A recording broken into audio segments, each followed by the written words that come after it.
이제 곧 행사가 시작될 예정이 오니 자리에 준비해 주신 분들께서는 자리에 착석해 주시면 감사하겠습니다.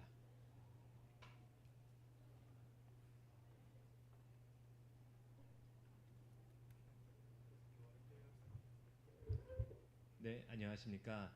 오늘 오후부터 시작되는 서울노년학 국제학술 심포지움의 사회를 맡게 된 한국노년학회 총무부회장 유지연입니다. 반갑습니다.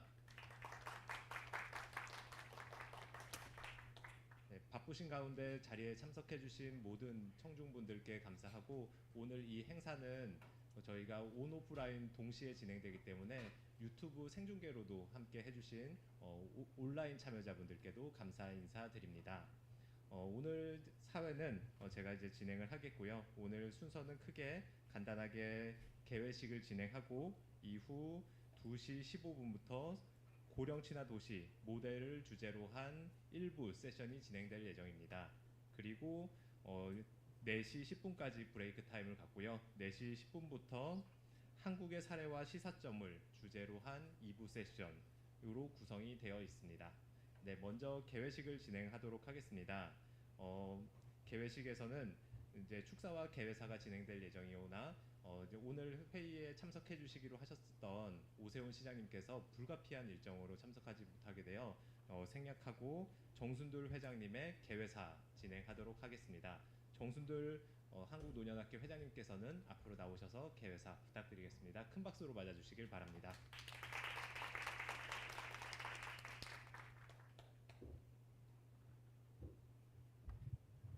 네, 안녕하세요. 한국노년학회 회장 정순들입니다. 오늘 한국노년학회와 서울특별시가 공동으로 주최하는 제18회 서울노년학 국제학술 심포지움에 오신 여러분을 환영합니다. 네, 이번 심포지움의 주제는 고령친화도시 거버넌스입니다. 제가 회장이 되고 나서 이제 두 번째로 열게 되는 이 서울국제노년학 심포지움인데요. 여기에서 저희는 지난 해에는 디지털 전환과 고령 친화 도시에 대해서 논의를 했었습니다. 오늘은 이제 그 두 번째의 그 버전이라고 보시면 되겠는데요. 사실 2013년에 서울시가 고령 친화 도시에 가입을 한 이후로 이제 굉장히 열심히 고령 친화 도시를 만들기 위한 노력을 해 왔었습니다. 그런데 최근에는 좀 그 노력이 약간 뜸한 것 같아서요. 저는 서울시 고령 친화 도시 버전 2.0 이렇게 이름을 좀 지어 보았으면 좋겠다, 이런 생각을 해 보았습니다. 그것을 위해서 우리가 이제 거버넌스에 대한 논의를 진행하고자 하고요. 또 거버넌스의 중요한 것이 이제 네트워킹이라고 볼 수 있을 것 같아요. 그래서 오늘은 또 네트워킹 이야기도 하게 될 것 같습니다. 마침 2024년 1월에 여러분들이 잘 아시는 노인복지법의 제4조 3항에 고령친화도시 조성에 국가와 지방자치단체가 노력해야 한다라는 조항을 신설하게 되었습니다. 이 맥락에서 본다면 모든 지방자치단체가 국가와 함께 이 노력을 기울여야 한다는 것이고요. 서울시가 마침 이 주제를 가지고 또 학술 심포지움을 하게 되었다는 것은 앞으로 이러한 논의들을 어떻게 발전시켜 갈 것인가와 아주 관계가 깊다고 볼 수 있을 것 같습니다. 네, 오늘의 심포지움은 WHO의 고령친화도시 네트워크에 대한 기조 강연을 시작으로 해서 일부에서는 아시아 태평양 지역에서 고령친화도시의 과거, 현재, 미래를 조망해 보게 될 것이고, 또 스페인의 경험을 함께 공유하게 될 것입니다. 2부에서는 고령친화 네트워크 안에서 서울시의 경험을 살펴보면서 앞으로 제가 명명했던 서울시 고령친화도시 2.0을 향한 선도적인 비전과 방안을 논의해 보고자 합니다. 이번 국제학술 심포지움에 참여해 주신 WHO와 또 UNESCOP 그리고 스페인에서 오신 전문가 선생님들께 감사를 드립니다. 네, 특별히 제가 지금 소개하지는 않겠지만 나중에 우리 최문정 부회장님께서 소개를 해 주실 것 같아서 특별히 소개는 안 드리지만, 네, 티아고 박사님과 또 피터 친 선생님, 그리고 또 마티조 포조, 제가 발음이 안 좋을 것 같습니다만, 네, 이렇게 함께 해주셔서 감사하다라는 말씀을 드리겠습니다. 네, 또한 국내에서도 고령친화도시를 또 열심히 연구를 해오셨던 우리 정은아 박사님을 비롯해서 또 이은주 관장님, 또 김미리 교수님 함께 참여해 주셔서 감사드리고요. 또 자장을 함께 해주시는 이민홍 교수님께도 감사를 드립니다. 네, 앞에서 우리 유재현 부회장님이 소개해드린 바와 같이 이렇게 요 자리에서 현장에서 또 논의를 나눈과 동시에 유튜브에서도 함께 또 생중계가 되기 때문에 현장에서 또 인터넷상에서 참여하시고 질문이 있으시면 남겨주시면 우리 자장님들께서 충분히 그 질문에 대한 답변이 연결될 수 있도록 해 주실 것 같습니다. 네, 오늘 심포지움이 의미 있는 자리가 되기를 바라면서 네, 여러분들께서도 함께 해주시는 것에 감사드리며 저의 인사 말씀 대신하겠습니다. 감사합니다.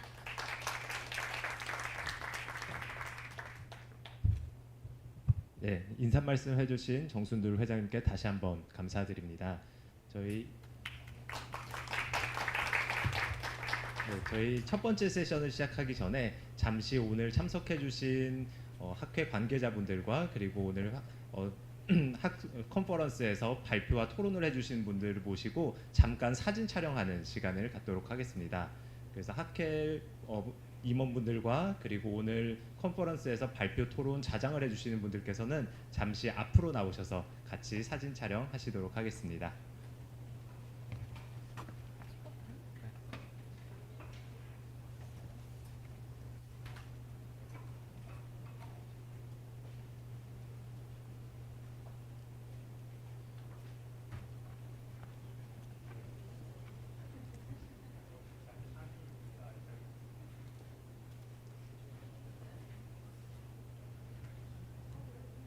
네, 사진 촬영하겠습니다. 저 앞에 촬영해 주시는 기사님을 봐주시면 되겠고요. 네, 조금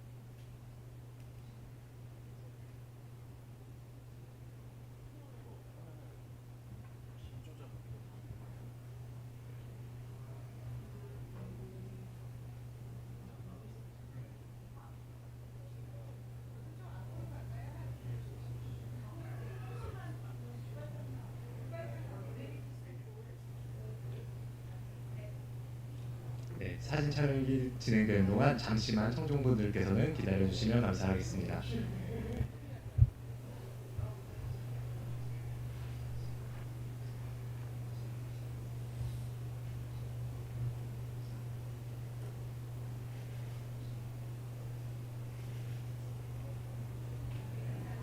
네, 사진 촬영에 임해주신 모든 분들께 감사합니다.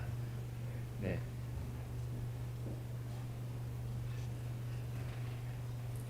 네, 이것으로 개회식을 마무리하고요. 바로 이어서 세션 첫 번째 진행하도록 하겠습니다. 세션 1은 고령친화도시 모델을 주제로 하고 있고요. 세션 1에서의 좌장은 카이스트에 재학 중인 교수님이시자 저희 한국노년학회에서 대협력부 부회장을 해주고 계신 최문정 교수님께서 맡아서 진행해 주시겠습니다. 저는 여기까지 인사드리고 마치겠습니다.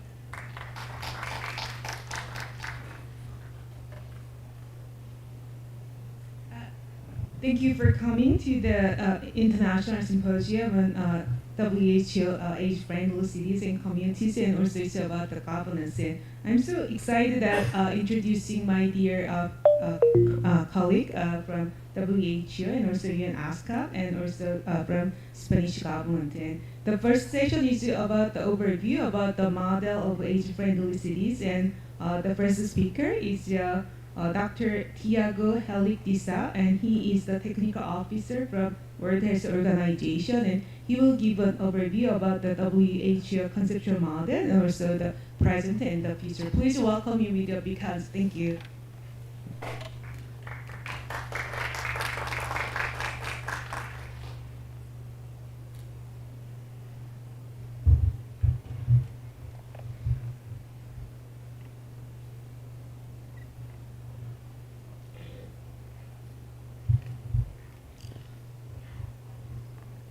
So colleagues, good afternoon. I'm very, very pleased to be with you here today and for the very first time in Seoul. As you heard before, Seoul is a proud member of our WHO Global Network for Age-Friendly Citizen Communities since 2013. And the good news is that Seoul has just been awarded 2 days ago by the World Health Organization for its tremendous efforts to become an age-friendly city. So congratulations to you all for this amazing effort. I would like to thank the hosts for this event, the Seoul Metropolitan Government and the Korean Gerontological Society, as well as my fellow speakers, and most importantly, each and every one of you joining us today, either in person or remotely. So I would like to start my presentation with a short inspirational video before I continue.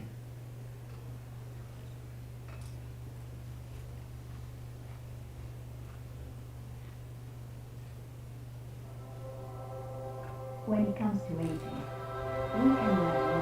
it comes to aging, we can learn a lot from nature. Consider a tree. As it grows, its rings expand outwards, telling the years gone by. But those rings tell more than just time. If you look between the lines, you will also see how the tree's habitat and living conditions have impacted its life. The healthier the ecosystem, the more it will have thrived. We humans are no different. As we age, our physical and social environment provide us with vital resources. Access to healthcare and proper nutrition, opportunities in education and employment, safe housing and supportive communities become the roots that nourish our development and well-being. So what happens when we grow older if our environment does not sustain us? Just like a tree, our health declines and we struggle to flourish. Over time, we may become disconnected and a burden to others.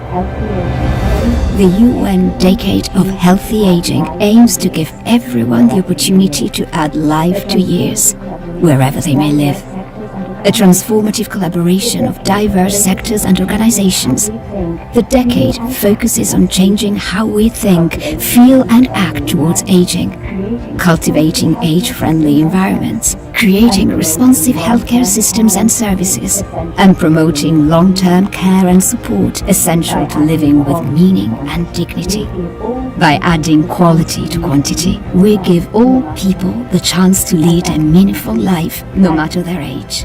And that includes you, and you, and you, and me.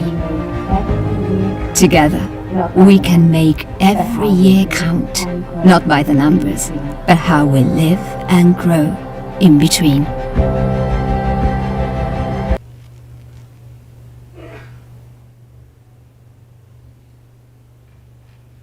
So colleagues, I would like to start my presentation with this message from the UN Decade of Healthy Aging to share some great news.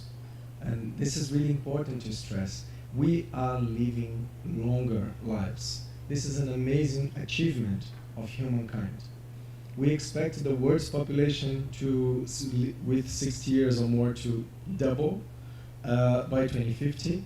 And even to this day, we have more people with 60 years and older than children under the age of 5. And this is true all around the world, in every single WHO region, as you can see in this graph. Now, the not so good news is that despite the fact that both men and women are living longer lives, as you can see on these upper lines here, for both life expectancy at birth and at age 60, the reality is that we are not being able to close the gap between the years lived and the years lived in good health. And this is true for high-income countries as well as for low and middle-income countries. So if we were successful, we would see these two lines here for women and these two lines here for men actually getting closer together and ultimately overlapping, just so that every single year lived would have been a healthy year. So to put it short, We are being able to add years to life. Now it is time to add life to years. Now there's a very important aspect to stress here for us to consider. That is the fact that older people are diverse. It's a very heterogeneous group. When it comes, for example, to the digital transformation, some older people do not use smartphones. Some older people actually give classes on how to use smartphones. Some older people design smartphones we all use. It is a very heterogeneous group, and we have to acknowledge that. Similarly, the environments we live in are also very heterogeneous. When it comes to the digital solutions that we have or don't have, and the digital literacy opportunities that we may or may not have. And of course, accounting for that, one of the best strategies for us to add life to years is to intervene in the environments we live in, the digital one and beyond. Because by environments here, we are not just referring to the physical environments and that touch screen that we have in front of us when we go to a shop, buy a coffee. We're also talking about people around us, the social environments, their beliefs, their culture, the systems that we have in place, to teach us, to support us, the services that those systems provide. So it's a very broad definition, and by intervening in those environments, we can actually create places in which it's good to grow older in. So what are age-friendly environments then? Well, those are environments that enable each and every one of us to age well in a place that is right for us, where we can continue to develop personally, where we can feel included and be included, where we can also contribute to our communities and enjoy independence and good health. Now here it's important to highlight that age-friendly environments are not just good for older people. The whole community will benefit from it. And of course, now if we are doing a good job and have a bit of luck, we expect everyone to grow older. So this is true for the generations of today, but also for the generations that will grow older tomorrow. So this is a really important message that we consolidated back in 2007 after a global consultation with older people from all around the world to try and understand what an age-friendly environment would mean to them.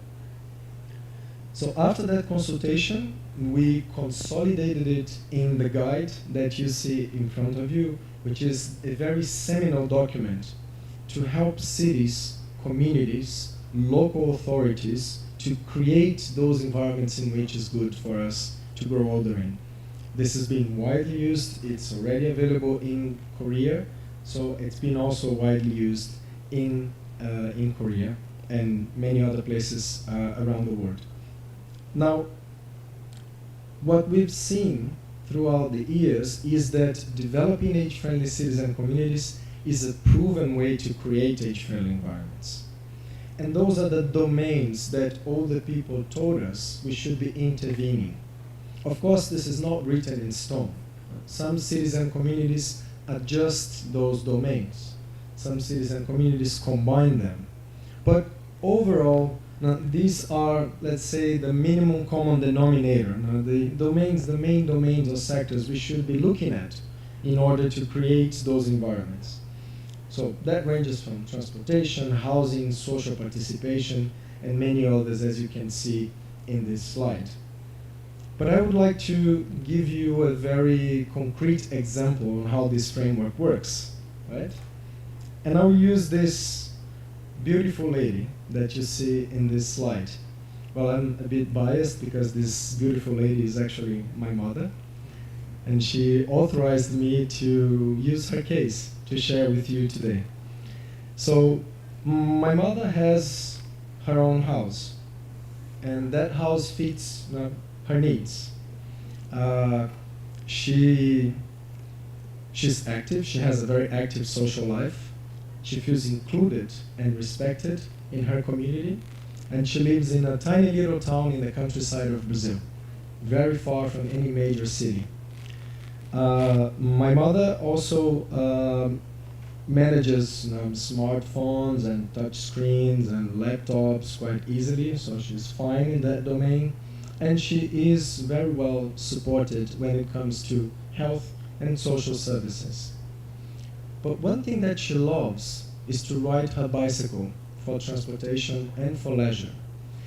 And she was complaining to me the other day that she's getting more and more afraid of riding the bicycle because traffic is becoming too unsafe and because of the holes on the pavement. And she also would really like to go back to work, but there is a very ageist culture where she lives, where usually employers will only hire somebody that is below 30 years old. So, as you can see from this example, it's clear where are the domains that one could intervene to make my mother's environment a bit more age-friendly. Now, imagine if we do that for an entire city, an entire community. And by engaging with my mother and understanding her needs, by engaging with all older people that live in a city or community and understanding their needs, we will be in a much better position to then transform that into a concrete plan that has to be implemented not just for them, but with them, and then ultimately evaluated, just so that we learn what worked, what didn't work, and then we do this cycle over and over again, because once again, people will change, the environment will change, so it's not a one-off exercise. It's something to be done continuously. And this is exactly what many cities and communities from all around the world have been doing. And we're very pleased to let you know that our global network for age-friendly cities and communities now has over 1,700 members in more than 50 countries, covering over 300 million people worldwide. So what you see in this map, those orange dots, every single orange dot that you see there is a city or community committed to become more age-friendly. And if you go on their profile page, you will be able to know more. The network started with a very strong representation in high-income countries. Healthy aging is always being strong in the political agenda of high-income countries, but more and more we see low and middle-income countries also taking action. And those are the countries that will face a very, very rapid process of demographic change and population aging. So 5 years ago, you would not see this map painted in most of the Americas, just to give you an example. And now it's one of the largest representations in the network. Of course, there's a lot of work to do, and WHO is committed to advance on that and count on the support of many colleagues, including those in this room, to advance this work on the countries in white, which are the ones where we are yet to welcome the very first city or community to our global network. Now, the network has been created in 2010 upon a demand from the cities themselves involved in the global consultation that I've mentioned, with a common vision to make communities a great place in which to grow older in, and a mission to connect them just so that they could inspire one another and support each other in their journey. And I'll talk a bit more about concrete examples of activities led by those age-friendly cities and communities. And I've already mentioned the steady growth, particularly in low and middle-income countries in more recent years. Now, any city or community that is part of a member state of WHO can join. It basically takes the commitment letter of the highest political authority, the use of the methodology that I've just mentioned, and the submission of their practices, because we want them to share just so that others can learn and be inspired by those interventions. Now, if we look at the Western Pacific region, just a snapshot, you will see clearly that several countries are not yet represented, but we do have representation in 7 of them, with some of them dating from the very beginning of the network. And the Republic of Korea is already the country in the region with most members in our network. So yesterday I attended a talk from Professor Ho Kim from the Seoul National University, and I was actually pleased to hear from him that this growth and this representation actually led to the introduction of age-friendly policy as a partial amendment to the Elderly Welfare Act in 2023. So that really shows that if each level of government plays its part, we are much stronger. And this is what I would like to highlight with this map. Because what you see here are different examples of governance for age-friendly cities and communities. Of course, we have the example of Korea that I've just mentioned, of a very wide representation across cities, communities, districts, but perhaps an incipient age-friendly network. So to the best of my knowledge, I don't know to which extent those communities are actually connected to one another and inspire one another in the amazing work that they do. And of course, we do not have, as of today, a national program for the country. So this is similar, for example, when we look at Portugal. A lot of communities, they are a bit more connected to one another, and we have just heard from the national authorities of Portugal that they have a national program under development to support those communities in doing even more than what they are doing already. Of course, we have one of our stellar examples, which is Spain. So Spain is marked in dark blue there precisely because it already counts with a national program, as well as a large and wide representation across the country, including some subnational networks, as you see in those clusters. So there is really an ecosystem in action in Spain. But I will refrain from talking more about it because you will hear firsthand from Maite in the next presentation. And there's of course Ireland, and I bring the example of Ireland here because it's so far the only country 100% age-friendly that we have at the moment.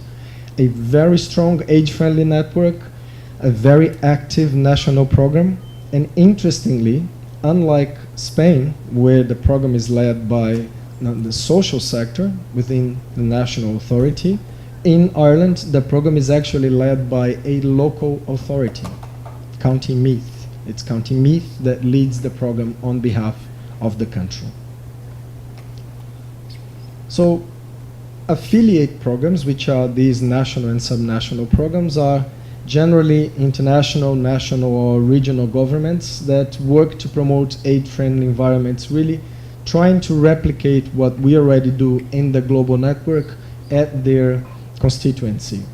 They advocate for the work of the global network and, of course, promote knowledge and action on age-friendly environments within their countries or regions. So here, just a snapshot of the current affiliates that we have. So I mentioned 1,700 members, cities and communities. We also have 22 affiliate programs spread across the world, with our recent additions being the Emirate of Sharjah and the government of Jalisco in Mexico. Now, it is really important, the role of these affiliates, because they really help us to literally connect the dots. Now, I don't have much time here, but just to explain to you the details, but in a nutshell, what we did was a social network analysis to try and understand how the network is connected, right? And what you can see in these different colors are precisely the different programs that we have under the global network. And you can also notice some dots in gray, which are precisely the ones that are not as well connected because they're not covered by an affiliate program. The UN Decade of Healthy Aging actually called for every member state to develop their program and tasked WHO to create a guide to support them in doing so, which is what you see in this slide. So again, welcome you to look if you're interested to know more. We also developed a toolkit to support the development of this ecosystem at the national level. Again, already being used in several countries, including in this region and beyond, just so that we can really create this age-friendly ecosystem to support the work at the local level. Now, the reason why this ecosystem is structured in a country at the end of the day is to ensure that communities can thrive, that communities can develop their interventions, whether it's to tackle a digital transformation or to address issues related to housing or transportation. It's really to make sure that communities have all the support they need to flourish and to ultimately become age-friendly communities. So we compile part of the work that is done within the global network in a global database. And this is the WHO Global Database of Age-Friendly Practices. I should have actually updated this slide, but it's hard for us to keep pace because we're getting closer to 1,000 concrete activities here implemented by global network members to make their communities better places to grow older in. And I would like to bring here in my presentation some concrete examples, many of which related to the digital transformation. So one, for instance, is a very interesting program led by Wan Chang in Hong Kong, SAR, China, where they aimed at enhancing older people's self-esteem by equipping them with modern technology and a series of training workshops. And interestingly, a couple days ago, I was on another meeting here in Seoul, and I had the pleasure to visit the Jongno-gu Welfare Center, where they developed something very similar and also very interesting. Also, an example coming from Terraza in Spain, the Activa L+60 por WhatsApp. It's a very interesting initiative that emerged as part of the health crisis, the COVID-19 health crisis, where they're using WhatsApp to facilitate the connection between all the people. As we know, social isolation and loneliness is a major issue now in older populations. So it was really a clever, interesting strategy to bring older people closer together through a platform that they had to use that was maximized during the COVID-19 crisis. Then it comes another very interesting example, this time from County Louth in Ireland, where they developed the Acorn Smart Tablet Pilot, which was used to demonstrate the impact of smart technology solutions specifically designed for improving social inclusion, health, and well-being of older adults. And I would also like to draw your attention to where this meeting is taking place. It's a religious setting. So you see that there's everyone playing its part here. So I don't know the details as to why it was in a religious setting, but clearly you see here the collaboration of the different stakeholders on the ground to make it happen. So there's another example, now this time from the other side of the planet, Buenos Aires, Argentina, which is the Plus Simple Digital Inclusion for Older People. And it's a very interesting program aimed at bridging the digital gap. Interestingly, in Argentina, and I think that I haven't brought this example here, they also have a older people's radio that is not just related to content relevant for older people. It's actually run by them. It's managed by them. The content is developed by them. But of course, radio is something that they master, not necessarily tablets and smartphones. So this was an initiative from the municipality to try and bridge the digital literacy gap. One more, very interesting, from the city of Wanneroo in Australia, a project called Virtual Reality for Seniors program, where they used it to provide seniors and people living with dementia access to positive experiences and engagement with this new technology, which for many people, actually most people from around the world, is quite new. And there are very rare opportunities to understand what virtual reality means and what it can do to benefit us, to transform our understanding of our realities. So it's quite an interesting example as well. Then one more practice, and this one is not necessarily directly related to the digital transformation. It's a practice also coming from Australia, which is called Melville Age-Friendly Accessible Business. So while it is not aimed at digital transformation, there's a very strong digital component, because more and more we have businesses moving towards digital solutions for many things. So what does that mean when it comes to the accessibility of businesses for all the people and their families? So this is part of the work that is being done by Melville, but not just related to digital aspects. No, it has several elements when it comes, for instance, to the accessibility of businesses for those living with dementia, for people with disabilities. So once again, there's a clear overlap on the benefits that such programs can provide, not just for older people, but also for other parts of the population. And this is my last example of an age-friendly practice, which is the age-friendly employment component. So this is a very interesting initiative from Bristol in UK called Age-Friendly Neighborhoods Membership, which really helped employers across the region, the West of England Combined Authority, to explain the pledges of this Good Employment Charter in an age-friendly context. So what it means to be an age-friendly employer. And again, you've just heard the example of my mother. Are employers being ageist towards hiring? Are employers being ageist towards their older employers? Do they have ageist policies towards retirement? So there's a lot of reflection to be done here as well. And as you see, there are several aspects to cover in order to create those environments for us to live well with dignity for many years. So, as I said, the global database is just a glimpse of what cities and communities and countries are doing from all around the world.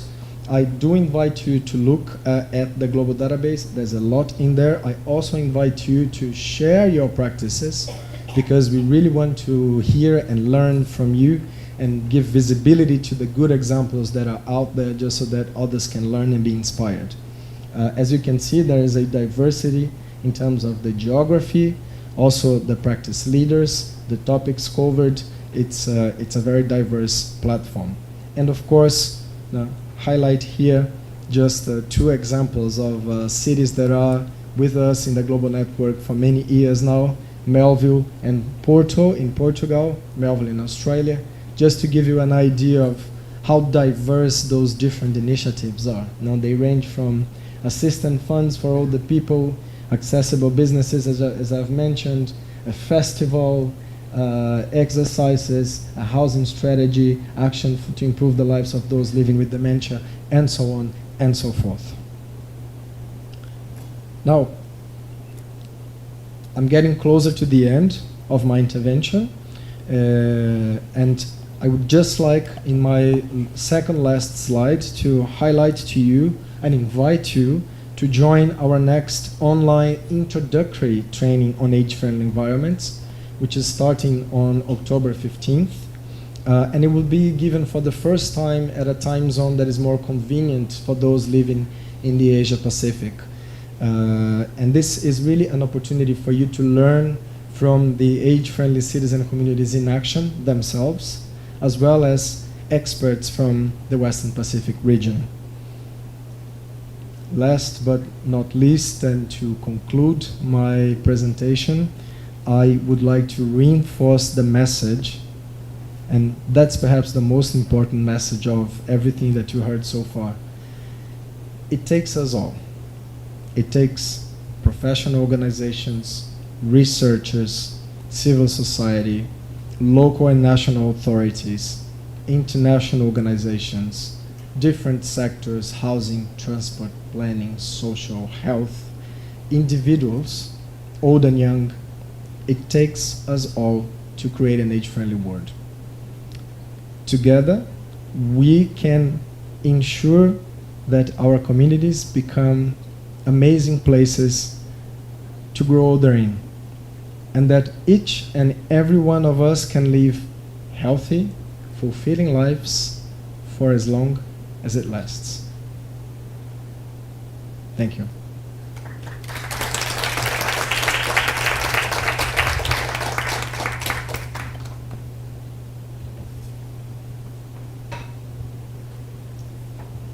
Thank you for the great presentation, Dr. Tiago Helik-Disa, and he emphasized, how important it is to have a national program to promote the age-friendly practices, and also he introduced a couple of the important practices, especially related to technology innovation, and we will have a panel discussion after 3 presentations. So if you have any questions, we will have time around 3:35 p.m. So I will give opportunity for the audience to ask questions.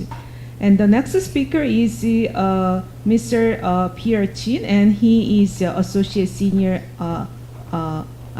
Associate Social Affairs Office at UN ASCA, and he is in charge of diverse program, including the aging issues. And these days, UN ASCA is very much interested in aging issue, and he will introduce about the dashboard of national policies on aging in Asia countries. Please welcome him with big hands. Thank you.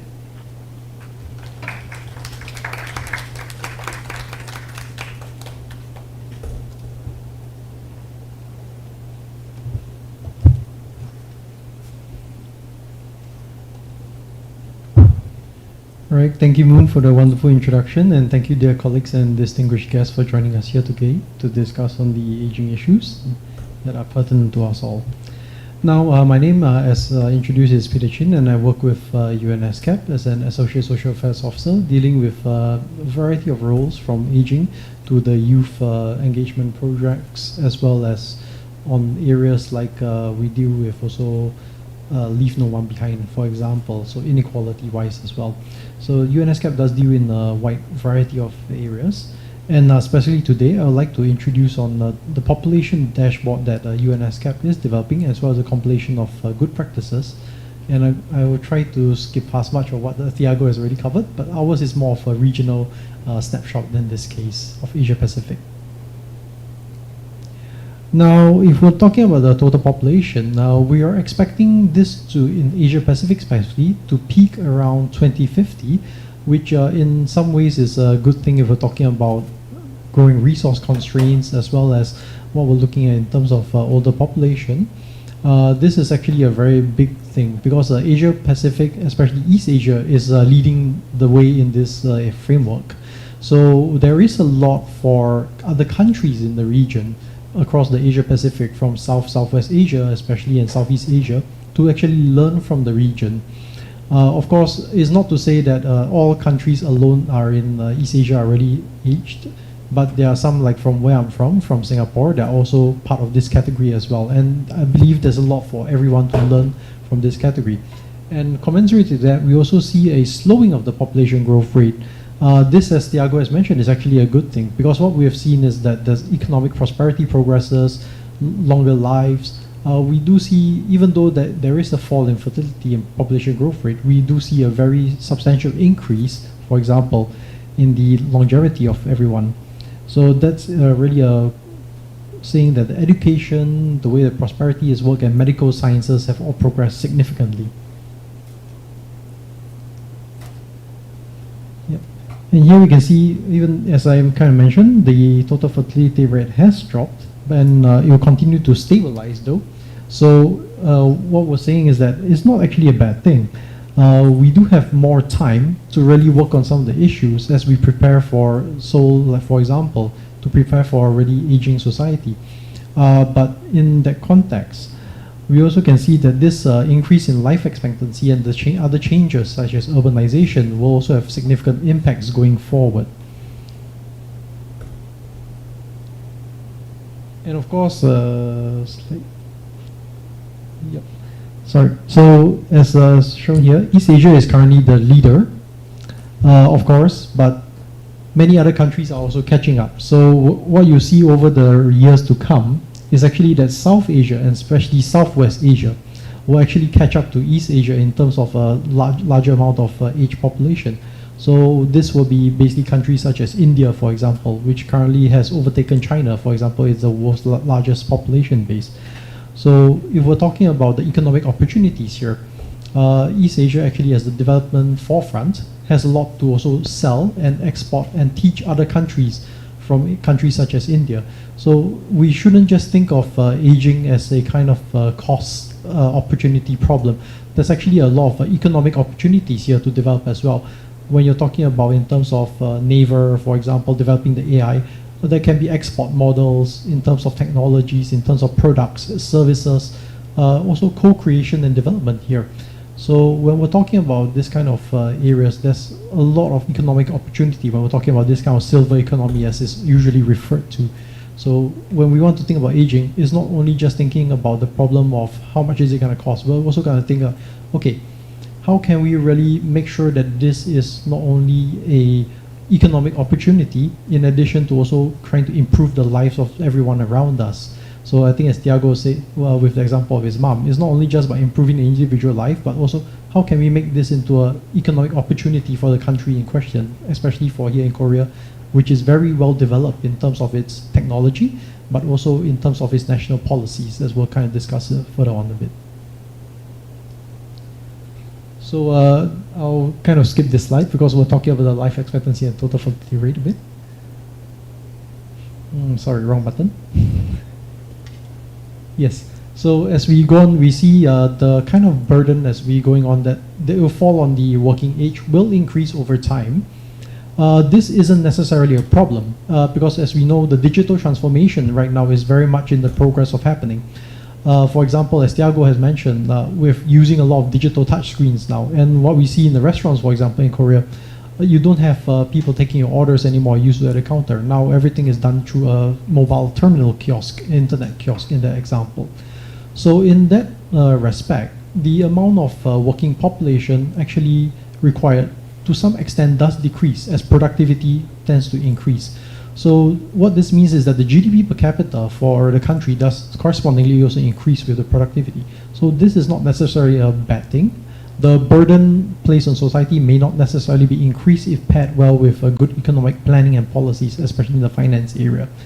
So one of the areas also we're thinking about how to make your cities more sustainable long term, how to renew it and reduce the kind of long term costs, for example, and how to ensure that not only can the working population that is forecasted to decrease can also support the elderly or older persons, and also how older persons can also contribute to society. So as we're talking about how older persons can continue to work and generally contribute back to society as they age. Now this is also another representation in the population pyramid. We can see the pyramid kind of changing in shape towards one more of a tower shape from a pyramid. And in another way we can see this is also as this kind of chart from 65 older and the shrinking of the age population. So what does this mean for us? It means that more likely as we move into the future, we'll have actually more of the multi-generational households living together. We're no longer going to be restricted to a largely young population base with a lot of children, and we used to design cities largely to cater for this. Well, designing cities for a younger population, but now we have to think, how can we design cities and infrastructure and framework for every generation? We're not just thinking about just designing for the younger children or designing for the working adults. We're now also thinking about, okay, how can we make it friendly, not only for the working adults, the older persons, as well as the young children, but how they can interact harmoniously together. So I think that that's one of the key messages we're thinking. This is a all spectrum redesign of not only our cities and societies, how we're gonna interact together and kind of live together and work together in a harmonious way. One of the good examples we've seen, for example, I think in Korea is Ever Young, how we're hiring older adults to actually moderate social network content.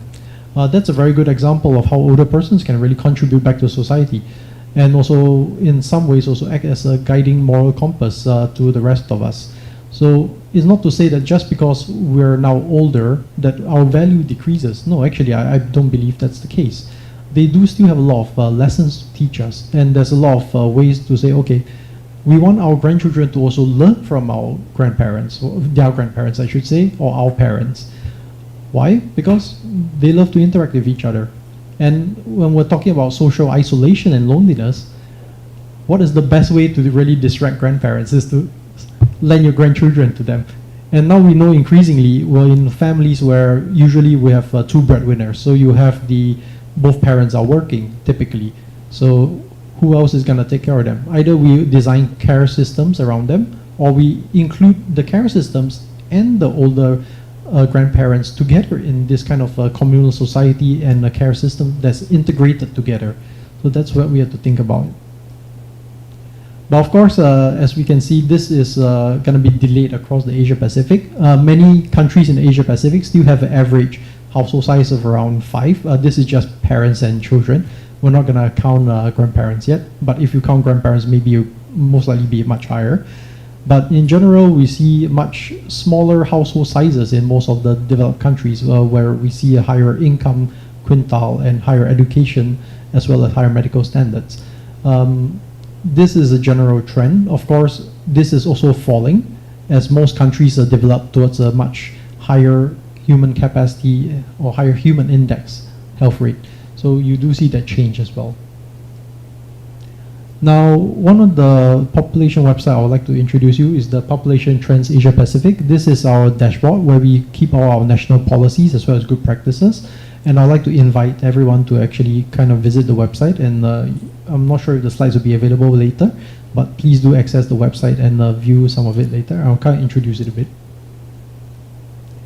So on this population dashboard website, we do keep the country profiles, kind of showing all of this median demographics in terms of the male population, female population distribution, as well as the young and old. This is very important. It's a very good area where we can compare the status of each country and how we can target kind of collaborative approaches. So for example, Korea can always collaborate. For example, we have already very close economic links with Vietnam, for example. So you can study if someone's interested in exporting technologies or processes or even models and try to compare them to Vietnam, for example. It's a very good area to kind of start. But of course, we have our policy repository, which is kind of based in the map format, and I'll kind of show this in a bit. So in this, you see a map format when you access the policy repository. You can access each country, and when you click on it, what you see is this. You see a couple of links, and we have the aging-related policy data, and of course, we have our own population data, which is also a representation of the country profiles we saw earlier.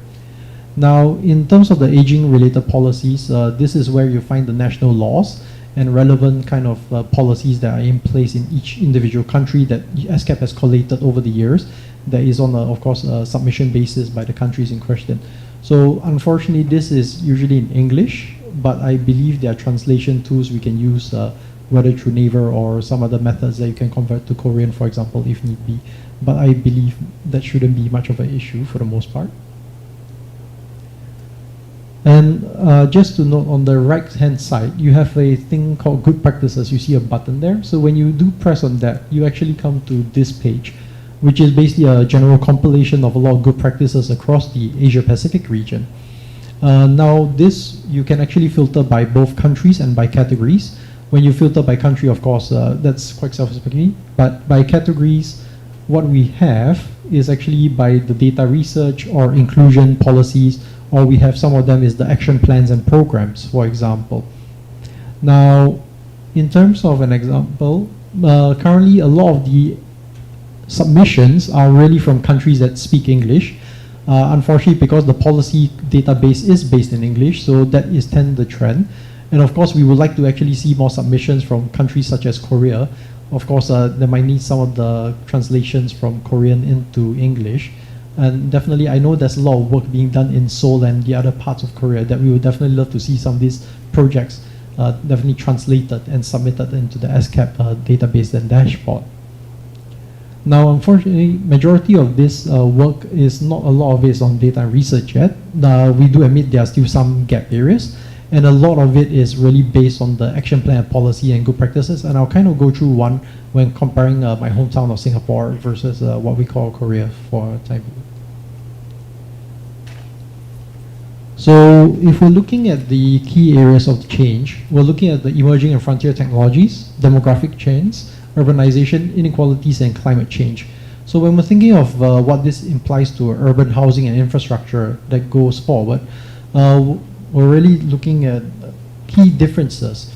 So when we're talking about economic opportunities, a lot of young people really want to move to where the jobs are. So we're talking about cities like Seoul. Maybe to some extent you have like Ulsan or some of the heavy industry cities. So that's where you tend to have a lot of the younger people moving to, and that's where sometimes you see a lot of families and couples moving to. But where does that leave their grandparents or parents, I should say? They are typically left where they are in some of the smaller cities and towns. So how do we also bring this up towards bringing the families together? And to that extent, we do see, for example, I have my neighbor. She's a really nice old lady, and actually the neighbor, the older, well, younger generation, they live in an apartment that's kind of across the road, and they kind of rented a studio for their mother, I should say, to live next door. So that's also one of the options that we can see. How do we really bring housing and bring families together? So the problem is that the house was not big enough for all of them to live together. So they had to rent basically two separate houses to try to be close to each other. And you also tend to see that even in Singapore, even though Singapore is a city-state, so it's a country that's really a city, you also have this problem that's quite prevalent. How do you bring families together? It's not a very easy question to answer. As cities and countries develop and populations get larger, you see land spaces getting reduced and more constrained. So there's more competition for how to use land. One of the simplest methods has always been to build taller, but there runs into certain limitations, especially when you have areas like sensitive areas, I should say. So if you're near embassies, you're near airports, and you can't really build that high. And there's also certain engineering constraints as to what is really feasible in terms of sewage, water, and electrical support. So there are certain inherent technical limitations, but we also need to strive towards moving towards that direction to try to move people together. And as Thiago has mentioned, one of the key areas is increasing loneliness, and also one of the other areas we notice is the lack of family support. Not necessarily because it's intentional, but just because of the increasing urbanization, as mentioned, people are moving around. But that's not only the family itself, but also you'll see the social circle. So people are moving around for jobs. You have people moving, for example, from Seoul moving to Busan, or moving to Gyeongju or Mokpo. You know, the people are moving all the time. It's now a fact of life that this kind of urban migration from different cities to, or even from cities to rural area is going to happen. So how can we keep people in contact? So digital technology is of course one of the key areas, but we can't only just rely on digital. That can only keep in touch with people that you already know. So how can we also expand the community networks, for example, for people to create new friends and new networks wherever they happen to be? I think that's also very important. And to some extent, we'll also have to think about how to stabilize the shrinking demographics.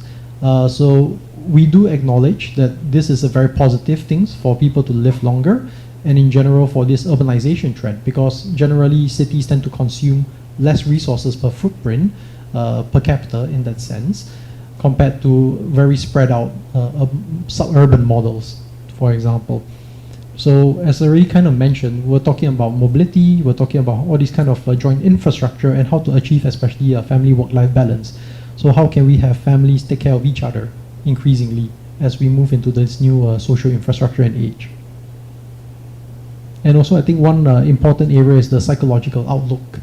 A lot of people look into the future with uncertainty. We just came out of a very stressful period, COVID, so I'm pretty sure everyone was quite aware. A lot of people were actually separated from each other, and there was a lot of psychological uncertainty because many jobs were lost. Of course, now a lot of it has recovered, but that stress translates into the future because people are saying, okay, if it happens now, it could happen again. So how could we really stabilize that kind of social outlook for people, not only for the older adults who are, well, many of them reaching retirement, or some of them even lost their jobs prior to retirement.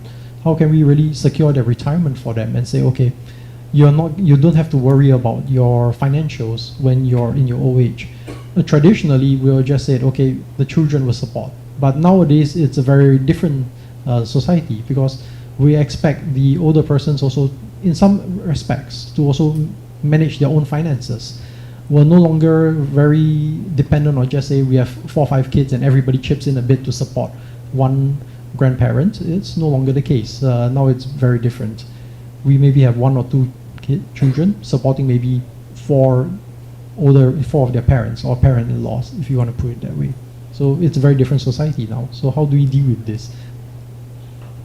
And I think we have to go back to Maslow's law of the hierarchies. We want to really achieve them to self-actualization, and that's where we want to be.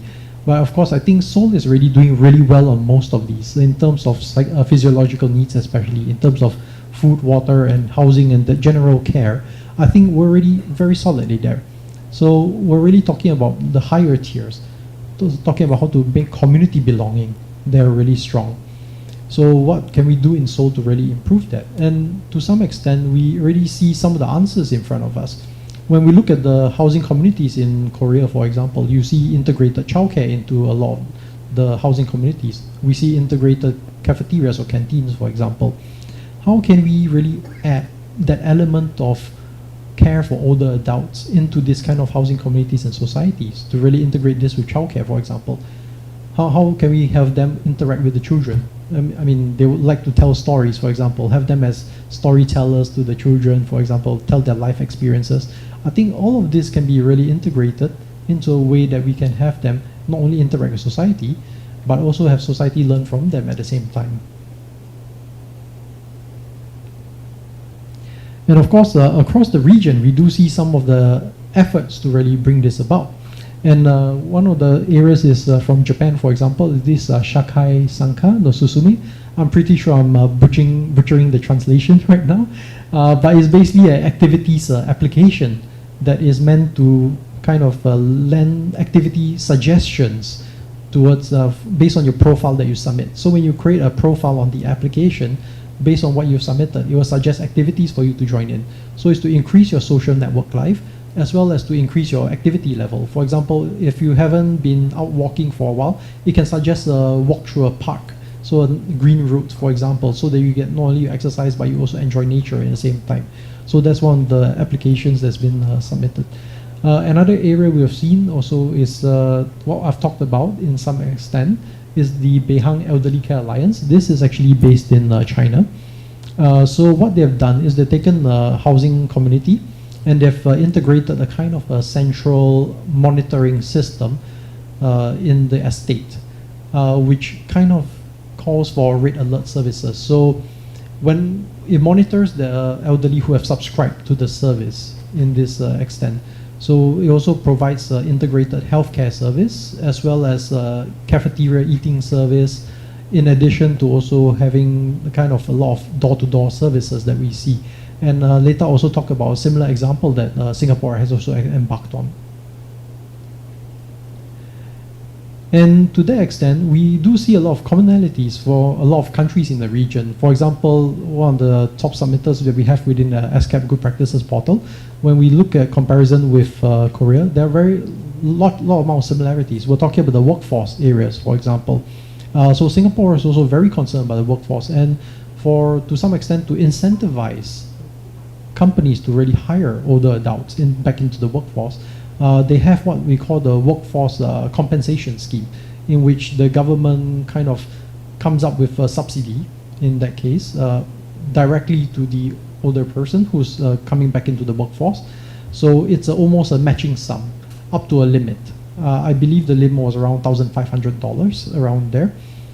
So the company will pay their salary, and then of course the government will match that amount to the older adult. So effectively they are getting a higher income. At the same time, the company is also incentivized to some extent to hire older persons into the company as well. So that's some of the incentivization that we see in the workforce employment schemes. Now, of course, another area that we also see is communal care. So as I already talked about, there's a lot of now this focus on how do we integrate all of these facilities and design elements into an urban housing project model. And another area we do also see is the, CareShield, that's also insurance. Yeah. So I'm not sure if you're aware of how Singapore's kind of insurance system work, but everything is generally paid for. you pay for it through your entire life cycle. Much like it's kind of like a tax system in that way. They don't call it a tax, but it effectively is. You pay for your own elderly care as well as your own health insurance over time. So based on the amount you contribute, this will also kick in whenever certain conditions are met. For example, if you're not able to do certain activities, the insurance will kick in to provide payments, for example, to hire household help or certain nanny care or daytime, whichever may apply. So there are some insurance kind of changes as well. I think it was implemented somewhere around 2015 or so. So this became a nationwide healthcare mandatory initiative. So you couldn't really opt out of it. It was a mandatory healthcare initiative by the government. And so Singapore, for example, majority of the housing is provided by the government. So the Housing Development Board, or HDB for short. So it has worked with a lot of the other ministries to, for example, to create this model of a integrated housing estate, so to speak. So this is one of the new housing estates that's launched actually in 2022. That was built, what we call a built-to-order scheme. So people basically, they order, and then when it's built, they will be given the keys. So they pay up front, and then they'll receive their housing maybe 4 or 5 years later down the road, as an example. So in this instance, what we see is a integrated community zone. Singapore tends to develop what we call a certain town center. So this is just a model of the town center, but surrounding it you have satellite kind of housing estates or blocks. So generally in the town center, what we have here is actually a communal integrated area for older persons to live in. In general, in Singapore, we have variation of housing sizes, but this is a way for them to kind of downgrade from larger housing that they cannot maintain themselves into a much smaller housing that's also kind of integrated in monitoring and facilities. So just so you know, this is not a separate housing estate. This is part of a much larger housing estate that has schools, residential, medical facilities, it's everything. So you have all other family units living there as well. And similarly, you have maybe their parents, children, not necessarily living under the same roof, but in the same estate, so to speak. So they can still visit each other quite regularly, and you have childcare services in the estate as well. So generally, what this has done is to provide a studio or two-room, well, we call it two-room flexi, but in Singapore nomenclature, that really means one bedroom. Two-room being one living room and one bedroom. That's what Singapore means by a two-room architecture. So I know it may be a bit confusing because that does happen. When I go overseas and I hear two-room, it means two-bedroom. Singapore two-room means one bedroom. So very, very different. So basically, they built two-room architecture styles for older persons based on a 30-year lease. So in Singapore, a typical house is usually on a 99-year lease, for example. But rather than being charged for a 99-year lease, because as an older person, you're not really gonna live for another 99 years. So to reduce the costs of the housing package as well, basically the government has embarked on this 30-year lease, 20 to 30-year lease. It's a kind of flexible option. So depending on the lease length, you pay less, for example. And you also pay extra basic package services that comes with it. So you may pay, say, 150,000 for the house and another 100,000 for the overall package. So I'm gonna briefly explain what the package entails here now. So in addition to the communal facilities which you have access to, which includes planned facilities, kind of activities, outings, and all these kind of areas, you also have access to laundry, cleaning services, any kind of assisted help services as well. And in the event where you're no longer able to live by yourself independently, you also be moved towards a more long-term care facility that's in the same neighborhood, for example. So everything is integrated into one, and it's really you pay up front, so to speak, for that model. But of course, you're not isolated. We have community gardens and hawker centers. To explain what a hawker center is, it's basically a communal outdoor food court, if that makes any sense. So you have basically a large sitting area, and you have many food stalls from which to order from. And generally, this is a meeting point for everyone within the estate to basically eat and have food. So in general, most people in Singapore do not cook. So maybe 90% of us will eat out at any one time. And in general, cooking is actually more expensive than eating out. So because of the economics of scale that has been done. And the government also kind of steps in here to control rent pricing for hawker centers, for example. And the same goes with housing as well. So where the government can, it intervenes by kind of pushing itself. It doesn't actually subsidize, but it does it with minimal profit margins. So whatever profit margin it does have, it goes back towards the revenue of the government to pay for other social activities. So even though it's not quite subsidized, but at least the margins are very minimal for any activity that it does. So that's how the government kind of funds it to an extent. And it's not always, I can't say it's not always subsidized, because for the really low income quintiles that cannot really afford it, there is some level of subsidy. So for those who can afford it, they pay in full price, and those who can't, there is some level of subsidy that goes into it. Okay, so I hope that that's been understanding. And of course, this kind of integrated community model, this is what Singapore and many other cities we see around the world are seeing as the way forward, to kind of integrate all the community families, child care, elder care, as well as even for the working professionals, all the community services in one central location that we see. Okay, thank you.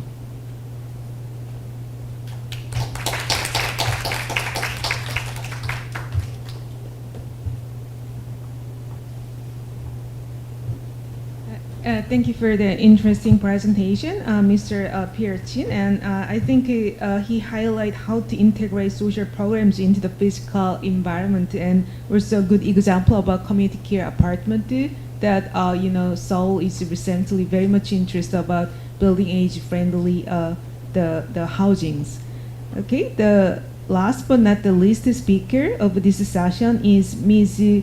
Maite Pozo, and she works for the Spanish government, and she is a coordinator of the national program in Spain. So she's from the Institute for Older Person and Social Services, and she will give a good example about the national program practiced in Spain. Okay, please welcome Ms. Pozo. Thank you.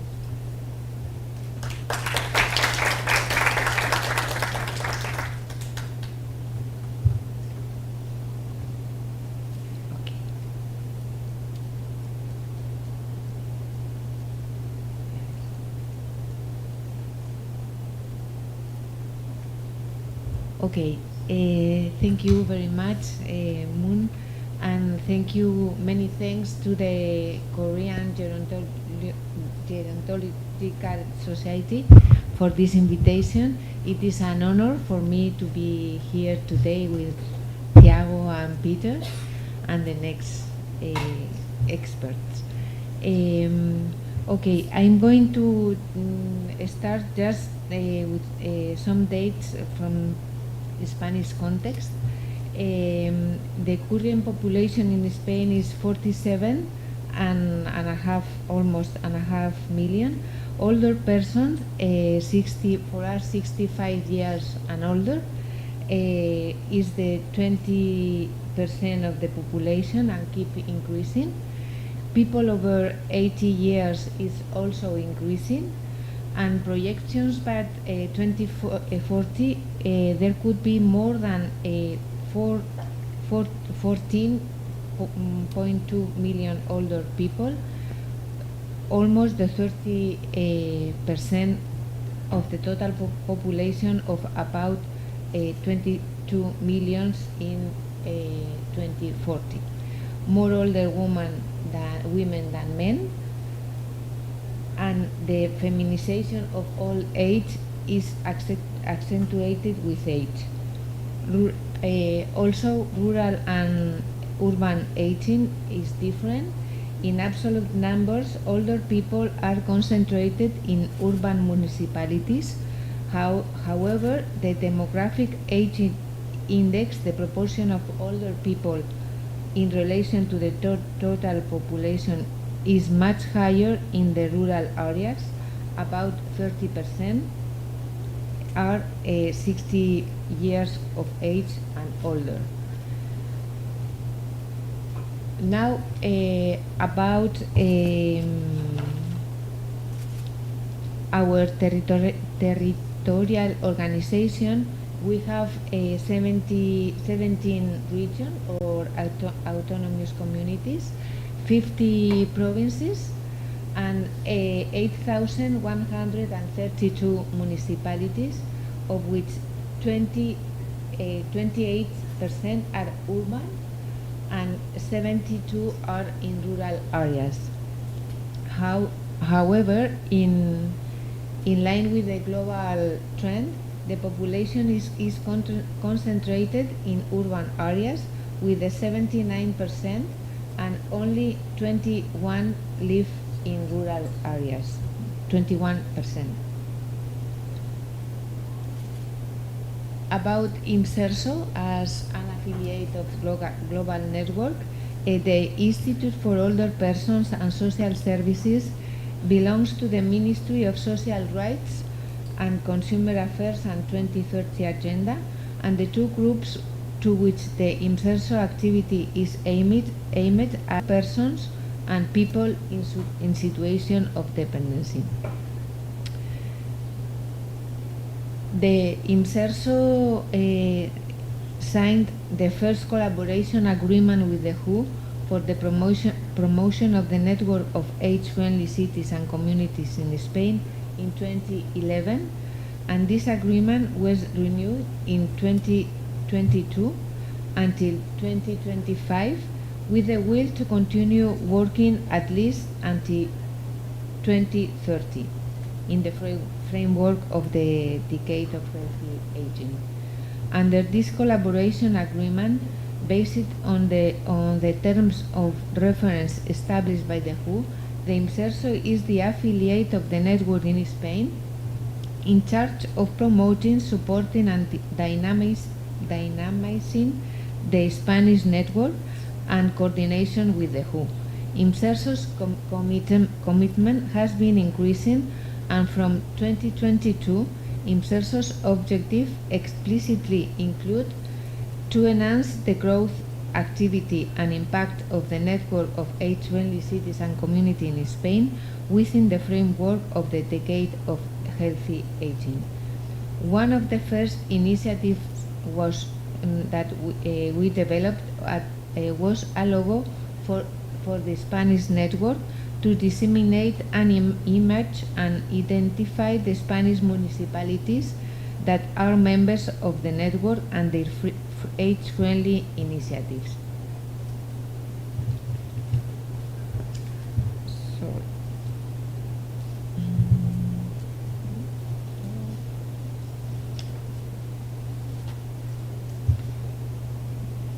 Okay. The evolution of the network has had a sustained growth in Spain since 2012. Currently, 257 Spanish municipalities are part of it, and you can see how the growth is sustainable. At the beginning, the vast majority of Spanish municipality members of the network were cities in urban areas, very few municipalities in rural areas with less than 10,000 inhabitants had joined. In 2017, we set the goal of increasing the number of rural municipalities in the Spanish network, and little by little we have achieved it. Now, almost 44% of the Spanish municipalities that are part of the network are in rural areas. Now, regarding the role of the Institute for Older Persons and Social Services, as you can find a summary of the work carried out by IMSERSO, and you can consult it in IMSERSO affiliate profile in age-friendly work that Thiago showed before, and so I'm not going to expand on it. I would like just to highlight that the actions to promote, support, and dynamize the network. The network in Spain are organized around two main axes. First, spread, promote, train, and advise to facilitate the membership of Spanish municipalities to the network, and also the process of age friendliness following WHO guidelines. And in the second place, they create a network of age-friendly cities and communities. Okay, thank you. In Spain, to facilitate the exchange of experiences and learning and the dissemination of knowledge. Communication, internal communication within the network and external communication outside the network is an essential and transversal aspect in both axes. Now about the first one, spread, promote, train, and advise to facilitate membership of Spanish municipalities. In this axis, guides and tools have been developed adapted to the Spanish context. All materials are available on our website. Yes, you have here our website. I just wanted to highlight the online training course, How to be an Age-Friendly City or Community, started in 2016. It is a free virtual course of 30 hours and 4 weeks of duration with flexible schedule. There are 2 calls, 2 editions per year, and it is updated every new edition, and despite the years continues to be very successful. Since 2016, just over 1,600 people have taken this course. In this course, around 76–80% are women, and 24% are men, and 96% evaluation rate is positive or very positive. At this moment, we have the challenge of including experiences from other countries with the objective of highlight the international character of the network. Sorry.